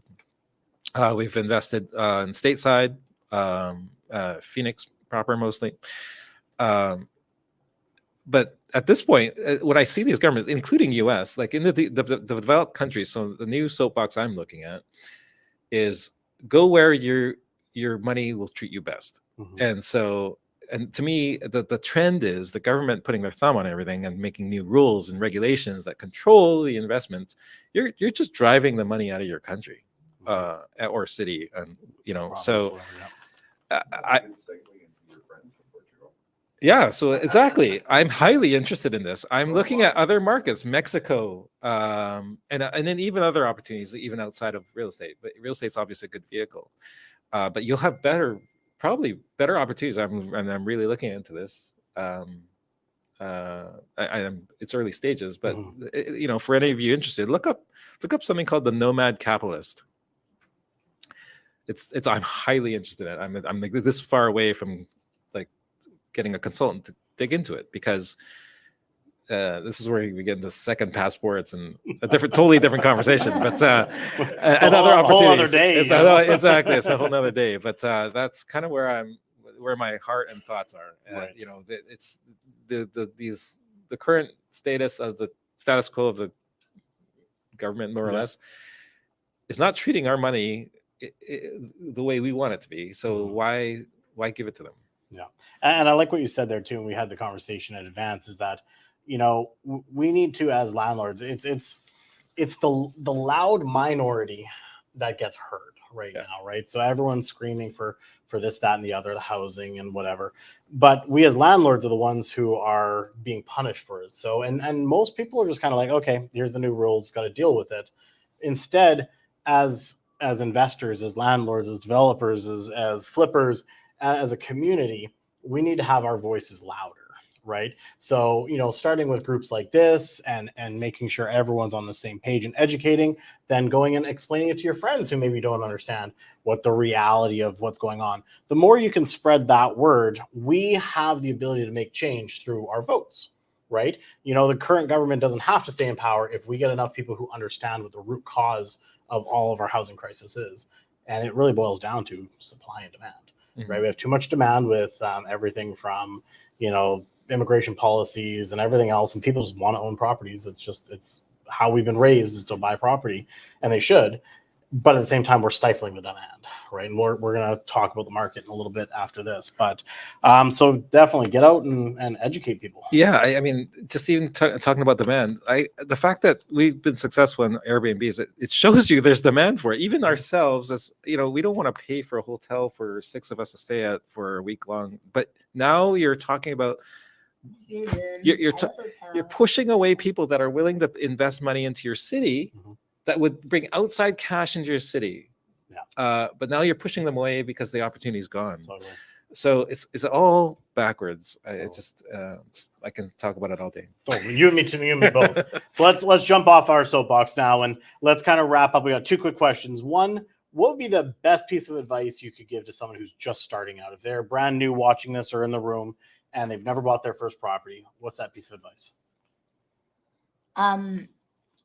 To get over and take action. Talk to people like Cam and Kelly and the team, and find out how to do it. Talk to Tyler. Figure out what income you have and what can you afford, and to buy the first property. It doesn't have to be the one you live in. Our first property was a 6 and 6 in Purple Portland before we bought our own house. We were living in his mom's basement at the time, but we bought the 6 and 6. Maybe I give a couple. One of them is for sure, take action, definitely. The other one I would say is, so many people say, "Oh, I can't afford it. I can't do anything." Well, your easiest access to that is a JV. I always say, if you had $100,000 to invest, you don't take the 100 and put them into one thing. You put into 10 things, right? So you just take a slice. So if you have $5,000, find a JV group that's buying something, and you have an opportunity to get in, and put that 5,000 in. You don't need to be the 100,000. Great example is what our team did with some pre-sales. We took 10 people, including our 20-year-old assistants, because they have around $4,000 to $5,000, and I'll go in and buy a pre-sale, and that's how they were able to get started. Now we're flipping one of them, and that it's you find those ways, like you said. That's a good example. So yeah, for sure. Absolutely. Cool. And this one came from the team, because obviously they know what it's like to work with me on one side. So what is it like working with Cameron as your agent? That came straight from the team. I love it. She hesitated there. Probably is. I love working with Cam. I think I met him when he was just getting his agent license. So unfortunately, my first property was purchased with someone else. So Cam did not have his license at the time when I bought my first property. But it's been great working with his team. They're always efficient. They answer all my questions. They're prompt. And who wouldn't want to work with a rich dad coach, right? That's right. So Kelly was a rich dad coach. For those of you who don't know, Kelly was a rich dad coach. And then what's so smart to get a real estate license, because she couldn't find, as far as I understand, you could not find a realtor that understood real estate investing. So I think that's a big key in, like, if you're gonna sort of launch your team. That was one of the things coming out of Rich Dad. They go, okay, you got to get a real estate investor, you got to get a accountant, you got to get a mortgage broker. So the thing that wasn't specifically said, which I guess this is one thing I can impart coming from there, is that you want a real estate investor. You want investor focused real estate agent. Investor focused accountant or real estate investor accountant, like someone who understands property. Same with the lawyer. Like all three of those are that trifecta. But easily through a network like this, you'll find one because inevitably we're all using one. And in the investor group, you're talking. You don't go to a real estate agent who sells property where each person really just uses them for the one transaction in their lifetime. You want to go to someone who knows how to make multiple offers on multiple properties with an investor mindset. And that is so brilliant of Kelly to take the jump and leap to become her own real estate investor, real estate agent, so that she can and then push me get her properties. So yeah, no, absolutely awesome. Well, thanks very much, guys. We really appreciate it. So I appreciate it, my friend. Thanks again. All right, you guys sneak by, and we'll get on to our next segment here. All right. So our next segment here is a popular segment that we do every single month is Tales from the Trenches. Now, Tales from the Trenches was born out of the fact that Kelly and I, many of you, we're in the trenches every single day. We're out there dealing with tenant issues. We're out there dealing with Airbnb issues, homeless people breaking into properties, whatever the case might be. So sometimes there's things out there that are unavoidable, right? It's going to happen no matter what. What if a pipe bursts or someone dies? That's happened before in one of our tales. So things that are unavoidable, how do you deal with it in the most efficient way to minimize the impact on your portfolio? And then in other situations, how can you just avoid it completely by learning from someone else's mistake? So that's where Tales from the Trenches got born out of. For today's episode, we have Always Do a Credit Check. Kelly, take it away. Yeah, I failed at my own rule. I'll give you the story so you understand why it happened. But usually I'm pretty strict about this. But I had this guest on November 7th named Sherry Watt, and she booked for, I think it was 7 days. She was going to spend a week or two researching the job market and the housing to relocate. Normal conversation with an Airbnb guest. So then she wanted to extend and maybe book for longer. And then she started to ask me about changing units, and she wanted to reserve it. When do you have to make payment, etc. I said, well, I don't handle payment. That's Airbnb. And it led into, I'm curious if any of the suites are rental units. Now, by now, it's actually November. I'm starting to think I've got to, the rules changed, right? And they were coming up. So I gave her the availability of what I had, and I could keep her in a bachelor for a period of the time, and then she could jump into one of the bedrooms by December 31st. So I outlined the payments and what it was. She said over here she could start paying in full on January 1st for the one bedroom. I'm currently on EI, which covers the rent, and I have money saved. Between Abby and I think she meant Mission, I won't have any issue finding work in my chosen field. I'm an interventionist supporting children with autism. So I thought she was a professional. Then fast forward to March 1st, that's when the rent stopped getting paid. So we were fine up until March 1st. She was not in communication. She was not responding. So, if good tenants, they just text me, they've got a delayed payment or whatever, there's no problem. But when they go silent, there's a problem. And she had been playing some games up to that point with being out of cell service and sent the rent and all this stuff. So I said, I'm trying to reach you by phone and text. I haven't received the rent. I've been out of the service area. I sent the e-transfer before I left 2 days ago. Let me look into it. I'm in a spotty reception area. Likely story, right?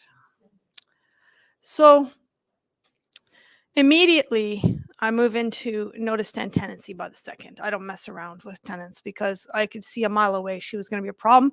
Then I was like, oh my God, I didn't check her credit. What was I thinking? But it was because of the Airbnb platform that I wasn't following my usual standards. So I said, I want the rent today. I've been told you're in the building because Shannon reported to me she'd seen her. Whether you're in town or not, the rent is due and I'm out of patience. I'm not there, Kelly, so I don't know who's telling you that. I hope no one's in there. I know, once again, I'm the problem tenant. So now she goes into victim mode. So I'm like, oh, here we go. Maybe the rent will be transferred today.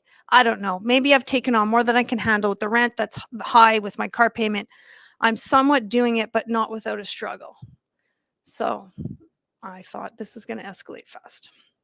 So I put the note to end tenancy. You've got to pay in 5 days, be out in 10, but made an error on the document.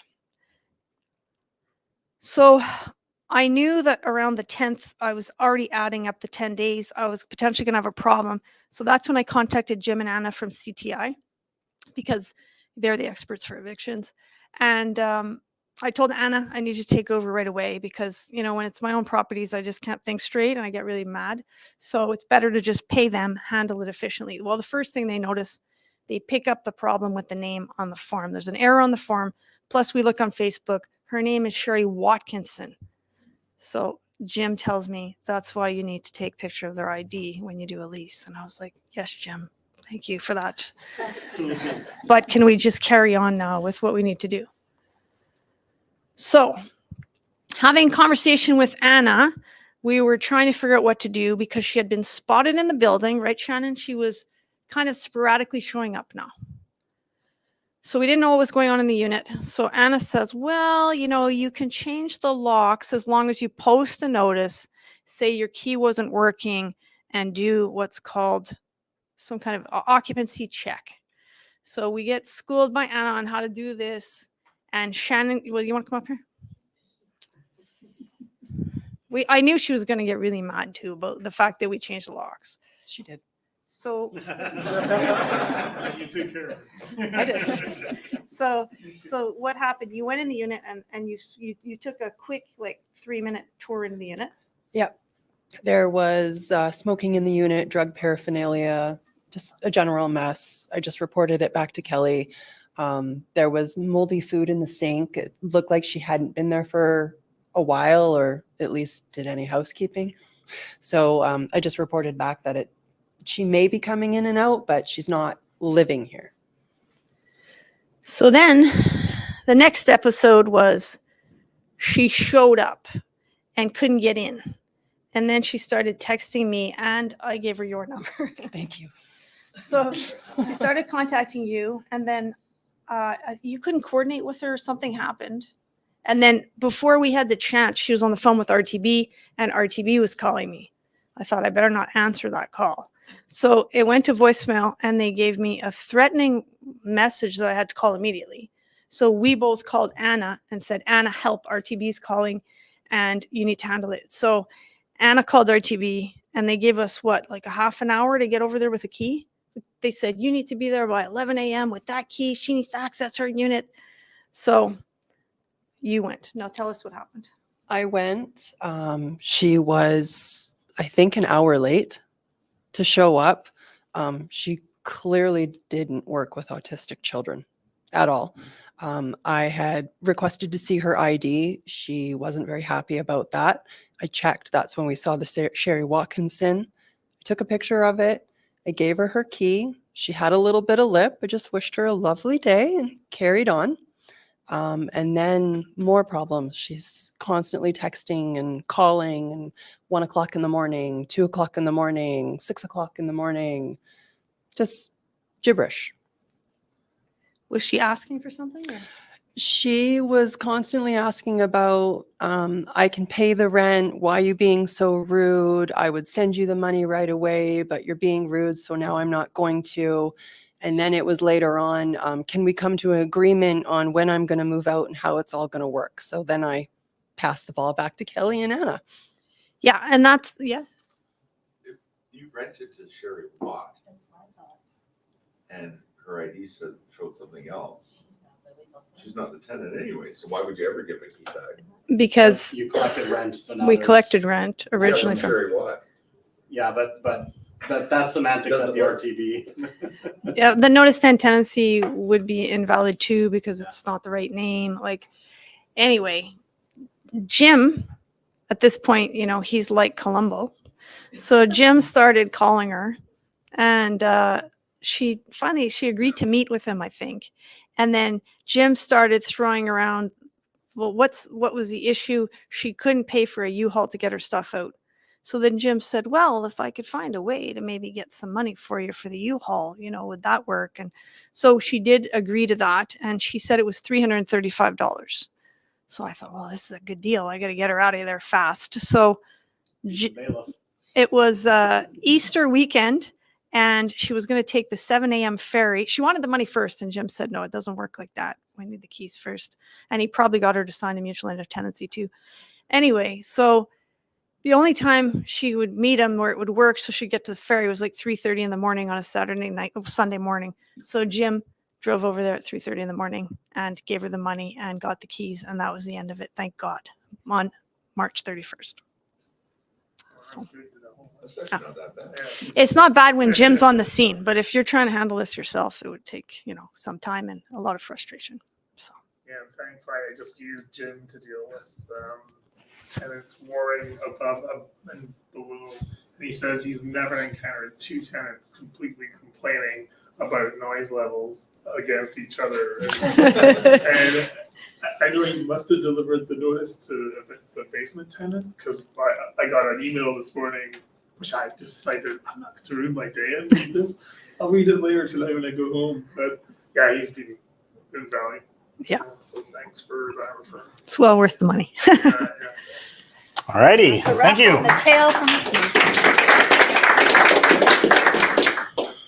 There we go. So that is this month's Tales from the Trench. All right, we're going to dive into the market update, and then we're going to bring up our final speaker of the night. So what is going on? I can turn this one off, actually. I don't need two of these. All right, so what's going on in the market right now? So back in January on this channel that you're watching live from, but if you guys are live, you can go to YouTube. I made some predictions, right? And like most agents out there, we all throw out there and we'll see what's going to happen, and we all consult the crystal ball. But one of the things that I'm, very always focused on is trying to interpret the data and knowing what's going on just based on being in the market daily. And so far, I'm both happy and not happy to report some of the stuff has been coming true. So let's take a look at it. Housing market sales continue to grow as inventory levels soar. So one of the things we like to break down is looking at the inventory, which denotes supply. We look at the sales, which denotes demand. And then we look at the impact on those two things, which goes to prices. Now, at the beginning of the year, I said, well, as soon as rates started holding, right, and the fixed rates came down, we're going to see probably some sales pick up, but we're heading into that spring market as well. So we're probably going to see inventory increase. And that's exactly what's happened so far. The pointer doesn't work on this thing, so we'll just have to point. So you can see here, as we hit January, the market was a little flat. It had come down over the fall because we had more rates rising. Sellers are holding off because they weren't sure what was going to happen. Suddenly, they started seeing sales start to pick up, so they start flooding the market. We get into that spring market, and we've seen a pretty sharp increase in most of the categories. I mean, looks pretty flat in Chilliwack, but 893 to 1,049. It's a decent chunk up. So we are seeing inventory is increasing. Now, if we see inventory continue to spike up at a sharp climb, it's likely would normally denote prices are going to stay a little stable. However, we also have to look at the demand aspect. And what we can see here on the demand curve is a much sharper incline. So while we are seeing an increase of inventory, we're also seeing a significant increase in the demand. So it's eating up a significant amount of that supply.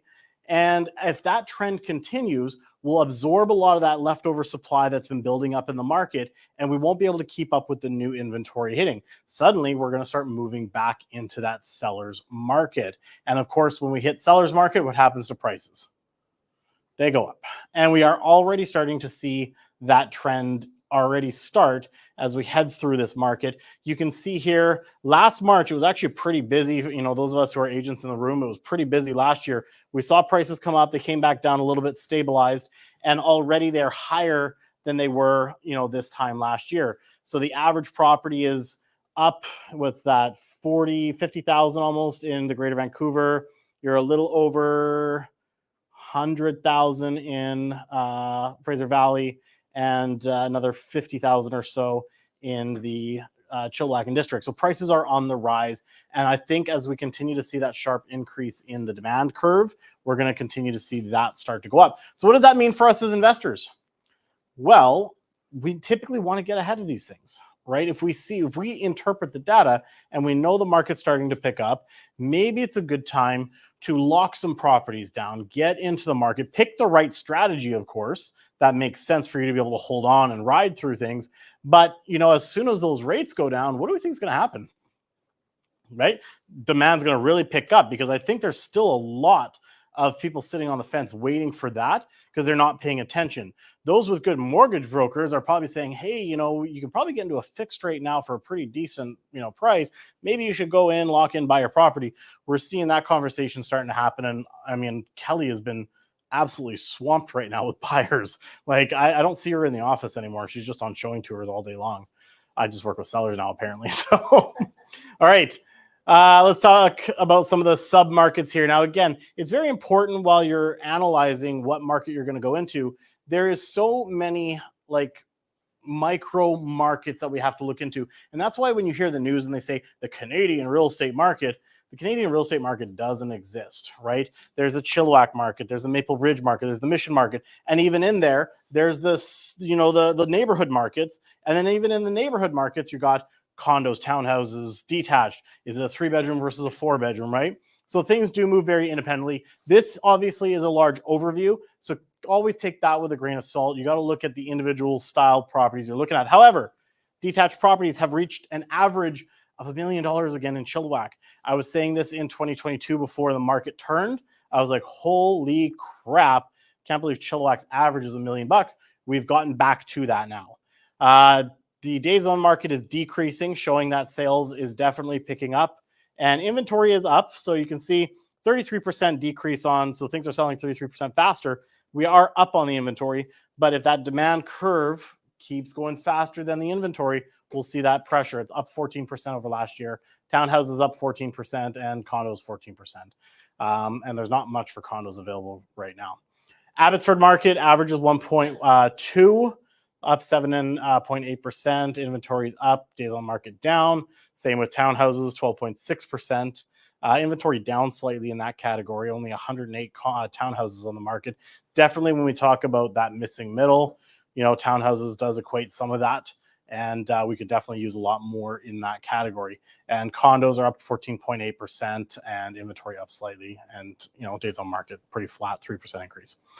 Mission, also 1.1 million, up 8.7%. We're up in inventory, down on days on market. Townhouses, same, and condos pretty stable. The one thing about condos in the Mission market is for a long time, this number would really fluctuate quite a bit because there was such a small level of inventory. I used to report and be like, okay, there was only 5 listings on the market. However, there's been a lot of increase in development happening. You drive through Mission and it is vastly changing right now. From the, townhouse developments up in the Silverdale area, you've got condo developments right along Lougheed Highway, little up north of 14th Avenue. Heck, there's a tower that's really changing the skyline, due to somebody in this room here. So things are definitely changing in the Mission condo market. And we're going to talk about a project upcoming that you can get access to. It's got some pretty good prices out in Mission coming up. Langley also up 13.4%. Townhouses up 10.7%. Condos 5.1%. Maple Ridge is up nearly over 1.4 mil. 10% up. Townhouses 9.5, condos 11.9. Surrey, similar story across that board. And then we look in the Vancouver market. Now, one thing about the Vancouver market, we've been throwing this in there quite a bit over the last year because obviously a significant amount of our investors, our clients have been buying in the Fraser Valley. Again, as to Danny's point, go where you can afford. Most people weren't buying $2 million detached homes to cash flow. However, saying that, we did want to always have it up there as a bit of a interesting play. While we saw the Fraser Valley got really hit during 2022 and 2023 with the interest rates, the Vancouver market itself had stayed fairly level. And a big part of that is because if you're buying a $2 million home, you're likely not financially impacted as hard when it comes to interest rates. You've got capital to be able to buy a property like that. I mean, the down payment on that alone is what, $400,000, right? So keep that in mind. So we have noticed this has been fairly stable, and yet now we're still seeing growth in these markets of about 15%, 17%, and 10%. So again, if you have been enjoying this, take your phones out, take some photos, post it, tag us. That wraps it up for my market update right now. And we're going to move on to our final speaker of the night before we have some hot deals for you guys. So without further ado, we're going to bring Stuart Ross, and let's talk about the elephant in the investing room. What's going on with flipping tax? Are we going to do this presentation style or interview style? It's your slides. Okay, You betcha. we'll do. Can everybody hear me? Okay, good evening. My name is Stuart Ross, and I am the managing lawyer at the law firm. Okay, so I can hear you better. do that. Excuse me. That way you two can hear you properly. Okay. Good evening. My name is Stuart Ross, and I am the managing lawyer at the law firm of Garton Harris in Port Coquitlam. Very brief background. Before I went to Garton Harris, I was the in-house city solicitor for the city of Coquitlam, so I'm fairly familiar with like the municipal side of the development stuff too. Anyways, today we are talking about the flipping tax. I know the provincial flipping tax is the new tax, but as you may have heard, there's also a federal one. When I was originally asked to do this presentation, Kelly's already heard this presentation, actually. And she can attest to the fact that that I did this before the budget came out, right? I originally did it. So you'll perhaps find the very last slide a little bit ominous with respect to my predictions. Danny, you might like, I have a little case study. You were mentioning politicians not buying real estate. So I've got something in there for you as well. Anyways, onward.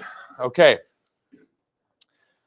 Okay, so some of this might be like fairly, like for anybody that's familiar with like general like taxation schemes, this might be like, yeah, of course. But just to run through, you're not really going to understand like the anti-flipping tax and what it is unless you kind of have a basic understanding of like what the tax schemes are: income tax versus capital gains. What is a principal residence exemption? What is a principal residence? And what are the anti-flipping taxes? The provincial BC anti-flipping tax, and of course the federal one first, because the feds came in with the anti-flipping tax, so the province followed suit. Okay, so the difference between income tax and capital gain, the income tax and capital gains tax. Income tax is paid on earnings from employment, interest, dividends, royalties, or self-employment. So the T4 that people get from their jobs, or the T5s you get from your GICs or whatever, that's taxed as income. You pay full freight taxes on this income, right? That's what you can get up to like the 50% per dollar earned for your taxes. Capital gains, on the other hand, is income that derives from the sale or exchange of an asset, such as a stock or real estate that's categorized as a capital asset. In Canada, only 50% of the total capital gains is taxable. And as most of you have probably heard, that's going up, right? Except until June 25th. So, you can like anybody like that. I'm not an accountant, but you can crystallize your capital gains prior to that, right? So if anybody has a huge embedded capital gain and you have enough cash that you could pay the tax on it, you might want to talk to your accountant about like intentionally triggering that gain and paying it now. Because if you wait past that June 25th deadline, then you're going to pay 66, or the inclusion rate is going to be 66% for all of your gain, not just what you earned up, not just what you had up to the 25th. Okay, so the principal residence exemption. This is an exemption from the normal capital gains rule. So obviously the house you live in is a capital asset, but any gains you earn on your principal residence is not taxable, generally speaking. So, so under the Income Tax Act, the sale of a principal residence is exempted from capital gains. What is a principal residence? So the CRA does not specify an exact duration of time an individual or their family must reside at a particular property for it to qualify as a principal residence for a given year. The tax rules refer to the residence being ordinarily inhabited. So that's about as close as we get to a definition within the calendar year, which is a relatively low bar. Now, the one thing when I get into, when we do conveyancing for files and people, because it does affect sometimes, you know, property transfer tax and things like that, principal residences. And we ask about what is your principal residence? And sometimes people say, well, I've got several principal residences. No, you don't. you have one. You might have multiple properties you spend time at, but as far as CRA is concerned, you only have one. You can't have less than one. You can't have more than one. So you have one principal residence. Okay, here we go. The anti-flipping taxes. So the general purpose of an anti-flipping tax is to generally discourage the short-term holding of property for profit. The rationale is to limit how frequently a taxpayer can claim a property is their principal residence and avoid paying any capital gains tax. So you're effectively paying no tax on the profits that you earn. I'll email anybody the slide. You take pictures if you want, but if anybody wants to email me, I will just email you this. So no problem. My emails on all the cups, those are also free, along with the pens. Those are also free. So you have my contact information there. I'll just email. Take pictures if you want, but I'll email it to anybody that wants. Okay, so Danny, case study. Talib Nur Mohammed. He's the Liberal MP, so the federal Liberal MP for Vancouver Granville. He sold 41 properties since 2005, 21 of them after less than 1 year of ownership, making $4.9 million in the process. He was interviewed by the media about how many, when the feds were starting to look at some housing rules. He was interviewed by Global Nomad people. They asked, have you ever claimed any of those as your principal residence to get the principal residence exemption? He refused to answer. He simply said, I followed all the rules. So I guess everybody knows what the answer actually is. But yes, he did. He claimed 41 times probably that I imagine that they were always principal residents until they tightened up the rules. So anyway, so there you go. So I do think politicians do it. They just, you know, the same rules don't apply. Not the ones that make the rules. Yeah, exactly. Okay, so the BC anti-flipping tax, the new one.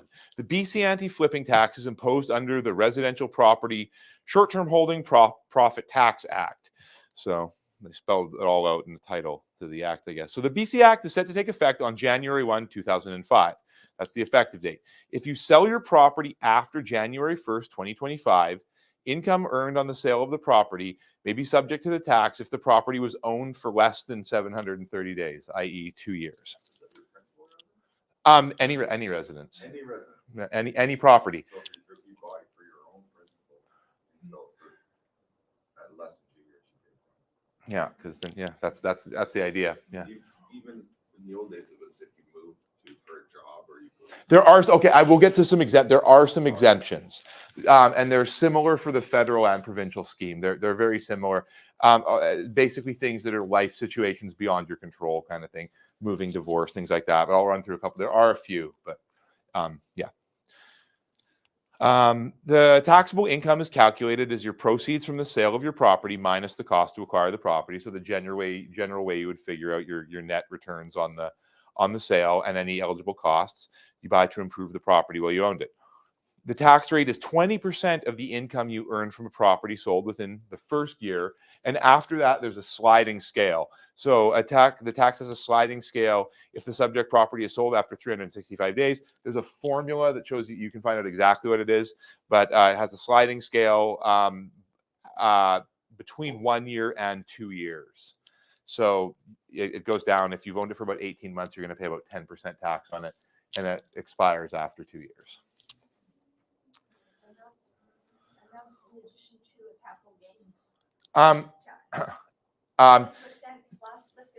Yeah, you would also pay the capital gains tax, but that's federal income, right? You will also have to pay the federal income tax, but this is also an additional tax on top of the federal tax.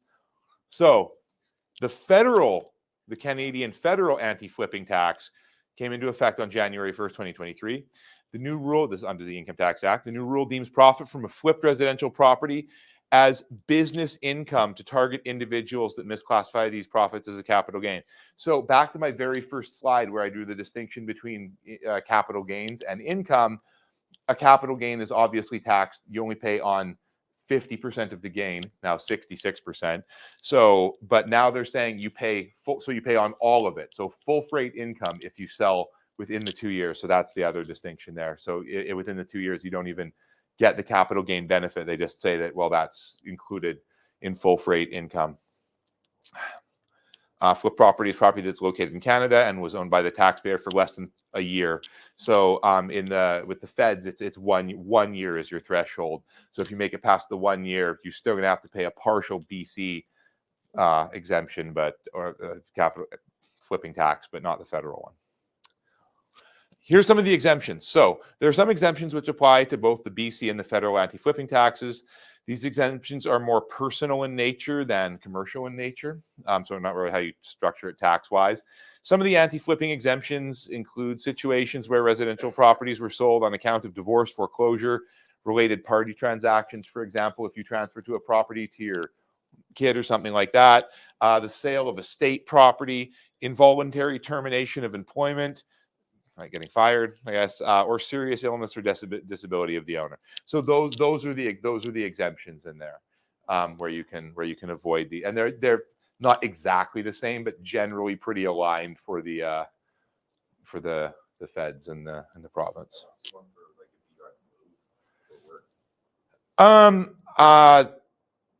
I think that's in there some way. These are just general. This is not an exhaustive list.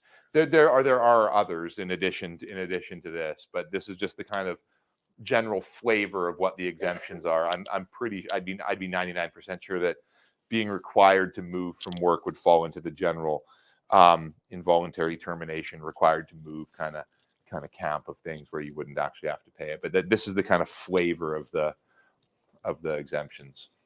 Well, how many times can you get divorced and get married? Yeah, I don't know. You know what? That might. You're right. Yeah. Yeah. I agree with that. It would probably be cheaper just to pay the tax than get divorced. Yeah.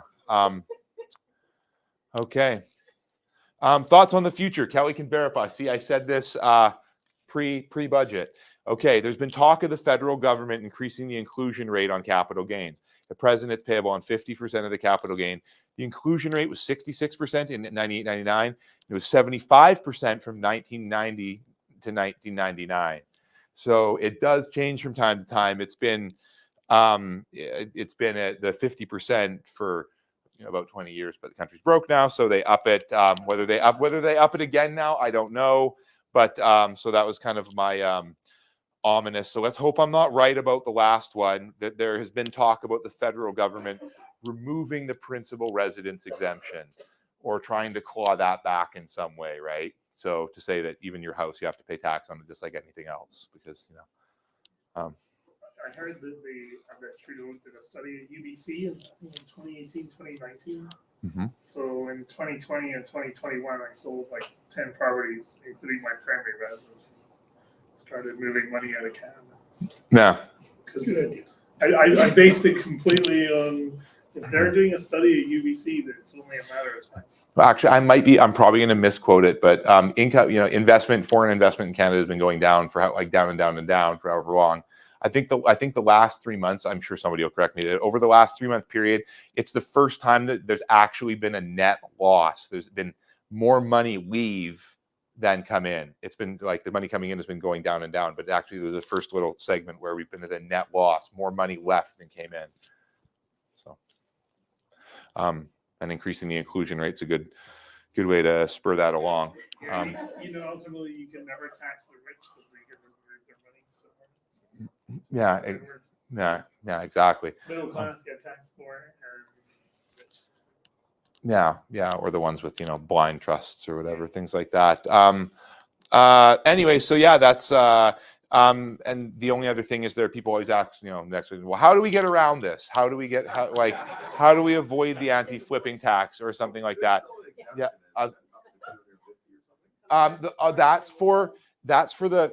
You're talking about the federal inclusion rate. So that's for individuals, not corporations.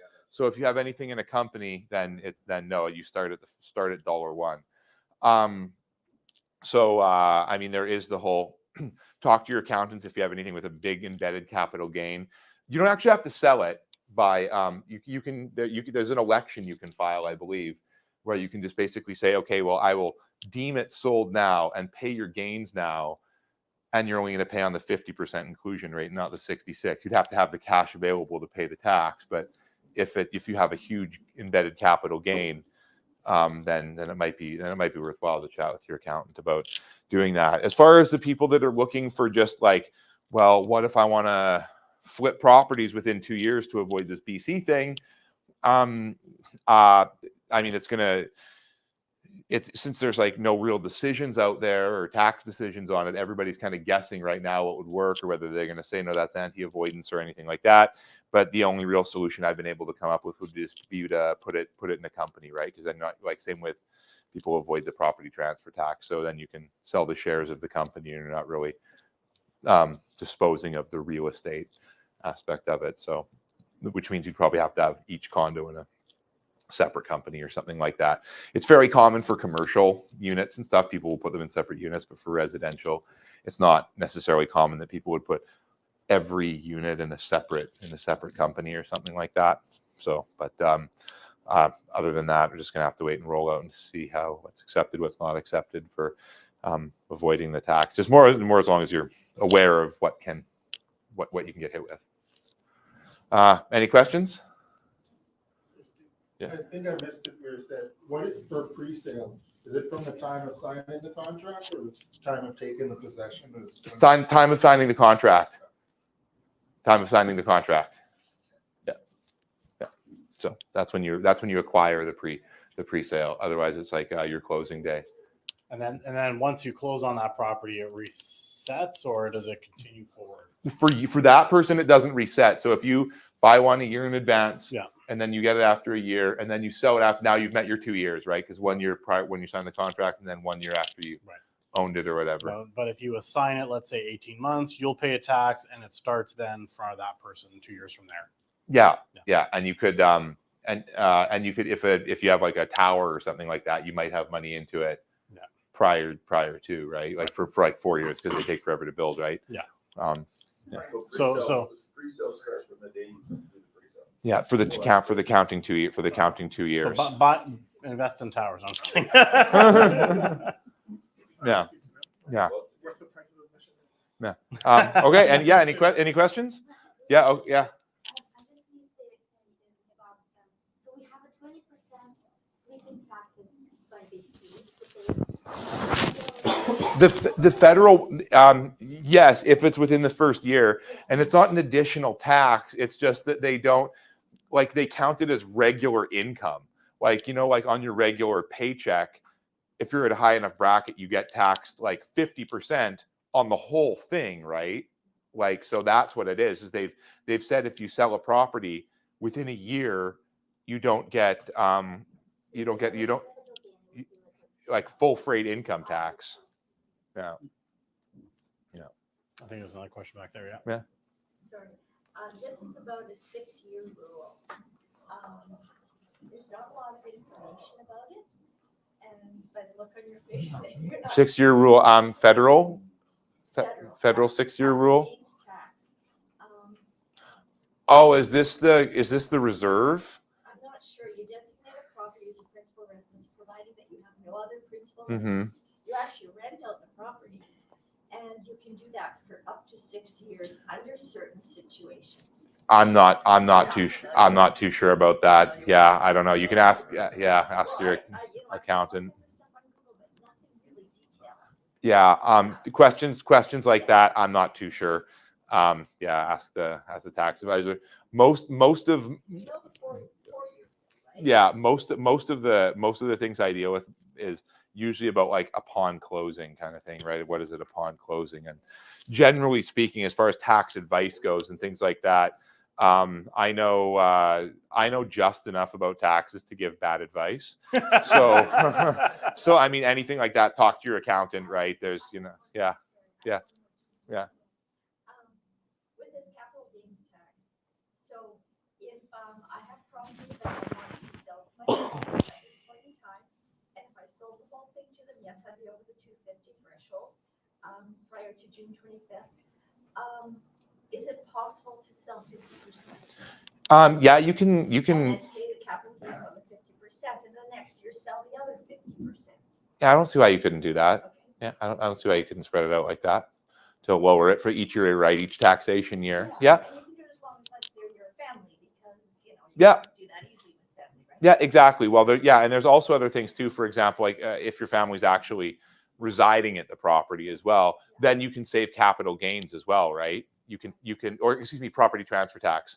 If you can transfer between parents, children, as long as it's one of their principal residents for 6 months. So if one of your kids is living there, you can transfer them 50% or 100% of the property with no property transfer tax. So yeah, you could look at doing that too.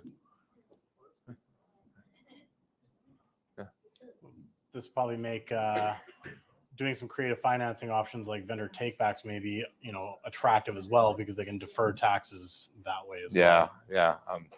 Yeah, more games, right? The people will figure out workworkarounds. And That's then I'm looking at Danny right now. Off. Yeah. Anyways, yeah. So you see, they Talib Nur Mohammed. So email them if you're with Mike. Email him. Right. Yeah. Mike will. Yeah. I saw a presentation. We're curious if you claim the principal residence exemption on any of those. He wouldn't say. 3 separate interviews. He wouldn't say. Excellent. Yeah. All right. Well, thanks so much, Okay, Stuart. take free Appreciate mugs. it. Okay. Thanks, Kevin. We'll grab that from you again there. Excellent. And we'll get wrapping things up for you guys. If you guys need Stuart's information, feel free to screenshot that, or of course you can reach out to us anytime and we'll put you in touch with Stuart. No problem there. All right, let's go into some hot deals. What is on the market right now that you guys can take a look at? And well, as per usual, we do have things that you can't normally access right away from the public. So we're going to show you one of those. This is like literally when I say like a hot deal, it's like hot off the press, as in we got it an hour before the event. So poor jury had to whip this together for us.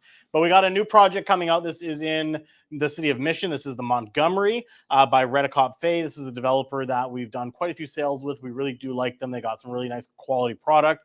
In fact, Gail's client recently purchased one of my client's investment properties from a Redicop Fay, and they just moved into it recently. So fantastic developer. This one's down over on 2nd Avenue, just kind of above where the Tim Hortons is, for anyone who knows that area at all. And again, great pricing on this. 1 bedroom starting at $350,000, going up to 3-bed, 2 baths at $650,000.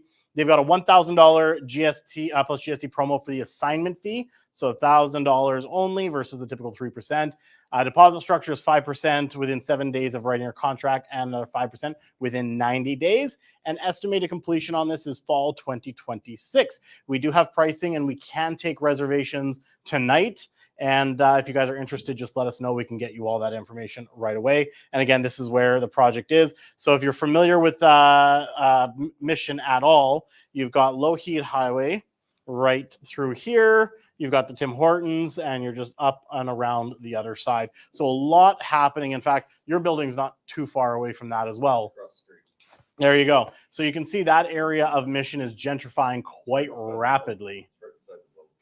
Which one? The Welton? Right beside it. Right there. Right here? You had your finger on it. Oh, okay, right. Oh, here? Next, right between. Towers. Yeah, that's what I said, right here. That's Welton. That's you? Right there. Okay, that one right there. And my other one's a block down the other way. There you go. So as you can see, downtown Mission gentrifying quite rapidly. And again, the nice thing about this one is there is your West Coast Express right there. So a short walk for anyone who does commute into Vancouver. Another property we have here is a 14-unit apartment building that's on the market right now. This is being repped by our team. This is listed right now at $4,889,900. It is a 3-story, 14-unit apartment building, but the 3rd story you can see is kind of one big penthouse 3-bedroom unit. It's just minutes drive from downtown Poco. It's across the street from schools, easy access on the Highway 7. It's over 11,651 square foot of land. And what's interesting about this property is right next door is a brand new building. On the other side is townhouses. So there is development potential here with this property as well. You can densify up to 4 stories with the current zoning, but I'm sure if you've got some good connections at the city, you can probably densify a little further from that. This is what the current income looks like right now. It's bringing in about $160,000 of income. However, rents are obviously lower. They've owned it for a long time. They've had some long-term tenants. So there is potential to increase the NOI based on tenant turnover. And of course, some of the units do need a little bit of work. So you're going to need to go in there and take a look at that. But there is some income increasing, what's the word I'm looking for? There's some opportunity to increase the income with this complex. So if you guys are interested, we do have a full brochure we can send to you as well. That's the building right there. And you can see just location-wise, it's quite fantastic. All right, flip your phones out. We have some QR codes. This is the post-pandemic lifestyle with QR codes. Where did it go? Here we go. Anyone who would like to connect with our team through our social media, all of our social media links are right there. We post, got to give a shout out to Jordan over there holding the camera. Give him a round of applause. He takes care of all of our social media, creates entertaining content on there, educational content, and just lets you know what's going on in general through capturing events like this and creating replays.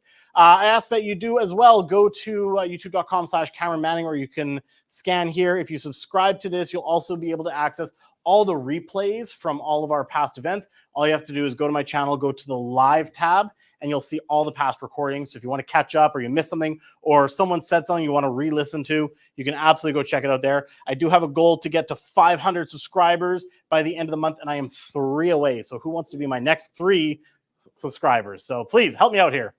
All right. As well, we have an exciting community event that we're going to be hosting here in this location. This is our it's becoming an annual ice cream social. We're going to be partnering with Rocky Point Ice Cream and basically giving away free ice cream to anyone who comes out. This is an amazing event that we do. If you've got family, bring them out for a free tub of ice cream. We're also going to have games. Last year we had face painters. It's going to be on May 26th from 11 a.m. till 3 p.m. So you can get your tickets here. You do have to register for the event. If you do show up, we can probably still get you a ticket. And we have a litany of sponsors that we want to give a shout out. One being Stuart Ross. So Stuart, thank you again so much for helping sponsor the event. And again, we would love to have you guys out and join us for that. And finally, we do have our own Investors Performance Group community that is on Facebook. Again, we like to encourage everyone to join the Facebook group. You can post deals there. You can ask questions. You can join me when I do some Monday morning market updates. We've been trying to move it to different times. We might be changing the time off of 2:30. I'm finding that I'm just too swamped. So we're going to try to move that around, but we're going to get back to the live updates. So what's nice about these live updates, and for those who've watched it, whereas you're waiting till the monthly events and you're getting kind of the recap for the last month, that's the boots on the ground, like week by week, play by play updates. So you guys can stay up to date with what's going on. And lastly, our next meeting is targeting for May 16th. We'll be back here in this room. We're hoping that this is going to be our temporarily permanent solution. We don't know yet. Just depends on when they rearrange things and they're renovating here. But for now, we are going to be back in this room May 16th. Mark it on your calendars. Join us on meetup.com to stay updated or on the Facebook page. And that's it for me, ladies and gentlemen. Thank you so much for coming out tonight. We appreciate it. And those of you guys on YouTube, thank you so much for tuning in and sticking with us through the YouTube show. If you guys have any questions, you need to reach out to us. Don't hesitate. Cameron from the Kelly Fry team, 604-365-9771. Or you can email me, Cameron@thekellyfryteam.com. We'll see you guys next month and hopefully coming out live.